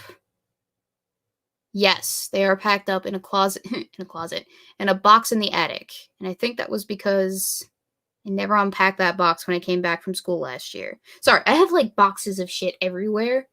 Boxes. It's a pain. I do. The issue, right? is the constant moving back and forth between college and home means that a lot of things come back, and I have too many things to actually have them fit comfortably in the room, which is not a very big room right here, by the way. And so I have to consolidate and then like decide what stays, what gets put in the attic for when it is that I move out, because I have a whole stash of Christmas decorations and room things and books and whatnot that didn't get unpacked or just made their way up to the attic with the intention that I'd have more room for them at some point later down the line. So that's probably where they went the UFO answer. I will look for them. I just put when I get the chance to get out there. Your boy Pat's Psycho-Rick channel link in chat. So if you haven't checked it out already, you should do so. And sub, because it's I just noticed it's 705 subs, I think I saw there, and that's good. It's a lot. That's it's coming up, but not high enough. Check it out. It's good stuff. Mm-hmm. I do have a backlog of content that I do need to watch. I know I do have them. They're in the attic.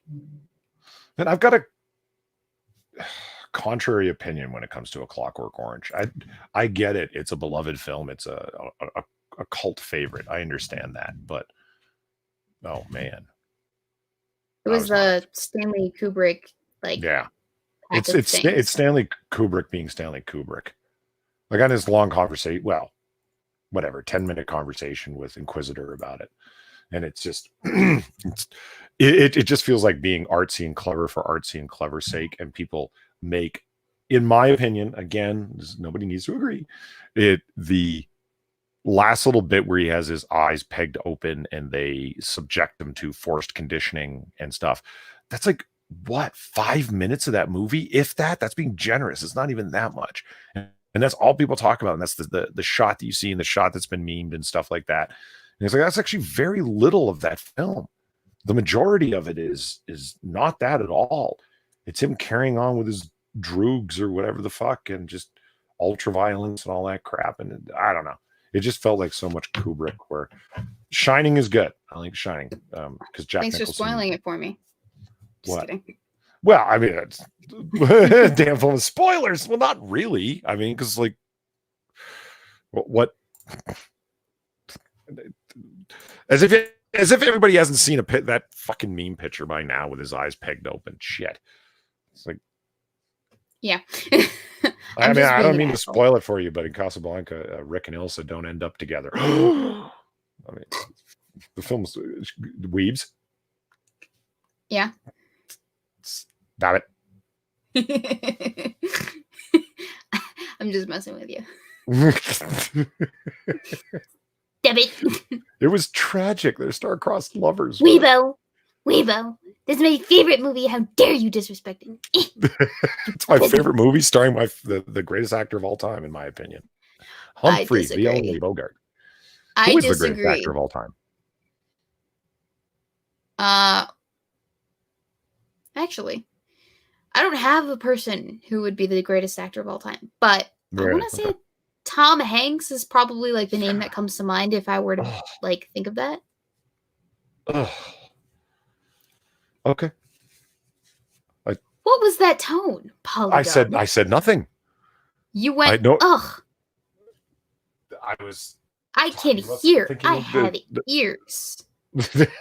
I was offering a guttural noise about something else. It's fine. Mm-hmm. You want to elaborate on what that guttural noise was directed at? Angela says Gregory Peck. Yeah. Awesome actor. No question. But yeah, no, Tom Cruise comes to mind because, or not Tom Cruise, Tom Hanks. Did I say Tom Cruise? No, you said Hanks. Okay, I meant Hanks. Tom Hanks comes to mind because he's got one of those. He's versatile as a character. Like I saw him as Mr. Rogers. I saw him as Forrest Gump. I've seen him as as a Woody figure, or not a Woody figure. Yes, as a Woody figure. He played Woody, right? What the hell deep fakes have you been watching? No. He was Woody. He was in Toy Story. No, yeah, I'm not misremembering that, right? Daniel Fullman's not wrong. William Shatner is certainly up there with one of the greatest actors of all time. Yeah, Tom Hanks is in that movie. I've seen him as Sully, the pilot, and like I think he's a very versatile actor. He can do the things. He's good Errol at Flynn doing the is things. definitely up there. Yeah. Lion Patriot named Errol Flynn. Have you ever seen an Errol Flynn adventure film? Mm-mm. Oh, yeah. There's something else. There's something to see, man. That's some just legendary cinema right there. Polly, it's 2 hours and 4 minutes into the stream, and I have to do a project still. Yeah, and I actually have a couple of phone calls to make, some emails to return, and other things of that. Yeah. Like. Yeah, talk to your lady friend. No, she's not one of the people I actually have to call back. But yeah, doing the research from home. I hate when people do this with research contracts. Look, there's a reason it's called a research contract. You laid out the course of what you wanted done and what is being agreed upon as the understanding thing. You can't by email add other things on and somehow assume that via like the magic wand of the internet, it has now been added to the contract. It doesn't work that way. Jesus Christ. Body. So you have to call people and tell them, hey, son, nuh-uh. No, that's the emails are the ones that it's like, oh man, I hate emailing people on levels like this because you can express discontent, as I just did with your Tom Hanks selection, through little tones and silences when you're talking to someone. Like imagine if someone were to say, okay, Mr. Debenstein, I'd appreciate if you could go ahead and just do this as well. Yeah, so just add that into your next submission. And it'd be like, that awkward silence speaks volumes. Do you know what I mean? Like it just, you can do that on the phone in the way that how do you do an awkward silence in a fucking email? Like add like a 5-line lacuna? I mean. You don't. Ooh, I got to use lacuna in a sentence. The problem with calling people instead of emailing with them is the phone call doesn't leave you with a written record of agreed upon terms and whatnot, as well as the email does. Oh, you haven't done the thing yet? You've described your campus environment. It's probably not necessary. After meetings that I have with like just in-person discussions with professors, they will email you quite quickly. Yeah. Where it's like, as we discussed in our, as we discussed in our blah, blah, blah, blah, and they will, the bastards, this isn't everybody who does it, but that's one of the litmus tests for a bastard, is that they was like, wait a minute, you added some stuff in there and subtly altered some things that we agreed upon by saying, this is what we agreed upon in the confirmation email that they send. And it's like, no, that's not what we said, you fuck. They'll even change the deadline date. They want it by Thursday instead of Monday. You'll agree on Monday and they'll send it back and they'll say, you said maybe Monday, but we're expecting Thursday. And it's like, wait a minute, you said you wanted Thursday. That doesn't mean that we agreed to it. They're like that. Yep. Okay. Always trying to grind. You have phone calls. I have dishes and a project to get to. We will leave it at that and take it up next week. Sure. In that case, thank you, chat, for coming out. I'm glad that you could join us and enjoy our ramblings back and forth and our every once in a while interactions with yourselves. There we go. Thank you to those who donated. Thank you to those who liked, comment, shared, and subscribed to both myself and Polly. You guys are what makes this all possible, what makes this happen. We are very thankful for your contributions in any way that you can give them. Appreciate that.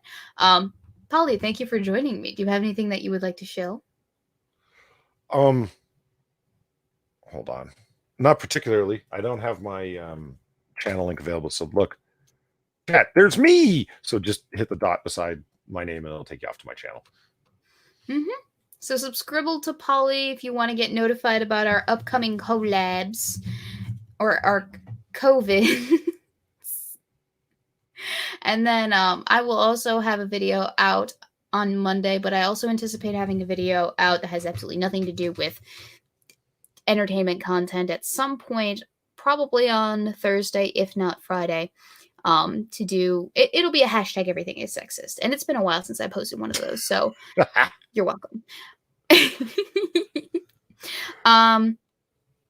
Thank you guys for joining us. We'll be back here same time, same place next week Sunday, with who knows what else to talk about. Did I forget anything, Polly? I don't believe so. You ran through most of all the things. So yeah, check out my channel. Lots of fun stuff going on there, including Noir Bar and comic book curation every Wednesday. And then your random collabs. And I've got a bunch of videos on deck and they're all waiting to come out. And thank you so much to everybody who donated. It is sincerely appreciated because that's how I can spend time putting content together instead of having to work for bitter old professors trying to push their work off onto me. Yay. Yeah, it's a literal statement. To support the channel by blah, blah, blah. No, you literally are. This is how I can afford to do this instead of having to work for the underpaid labor system of academia. Good times, good times. And on that note, we'll see you when we see you next. Bye, guys. Later, everyone. Bye,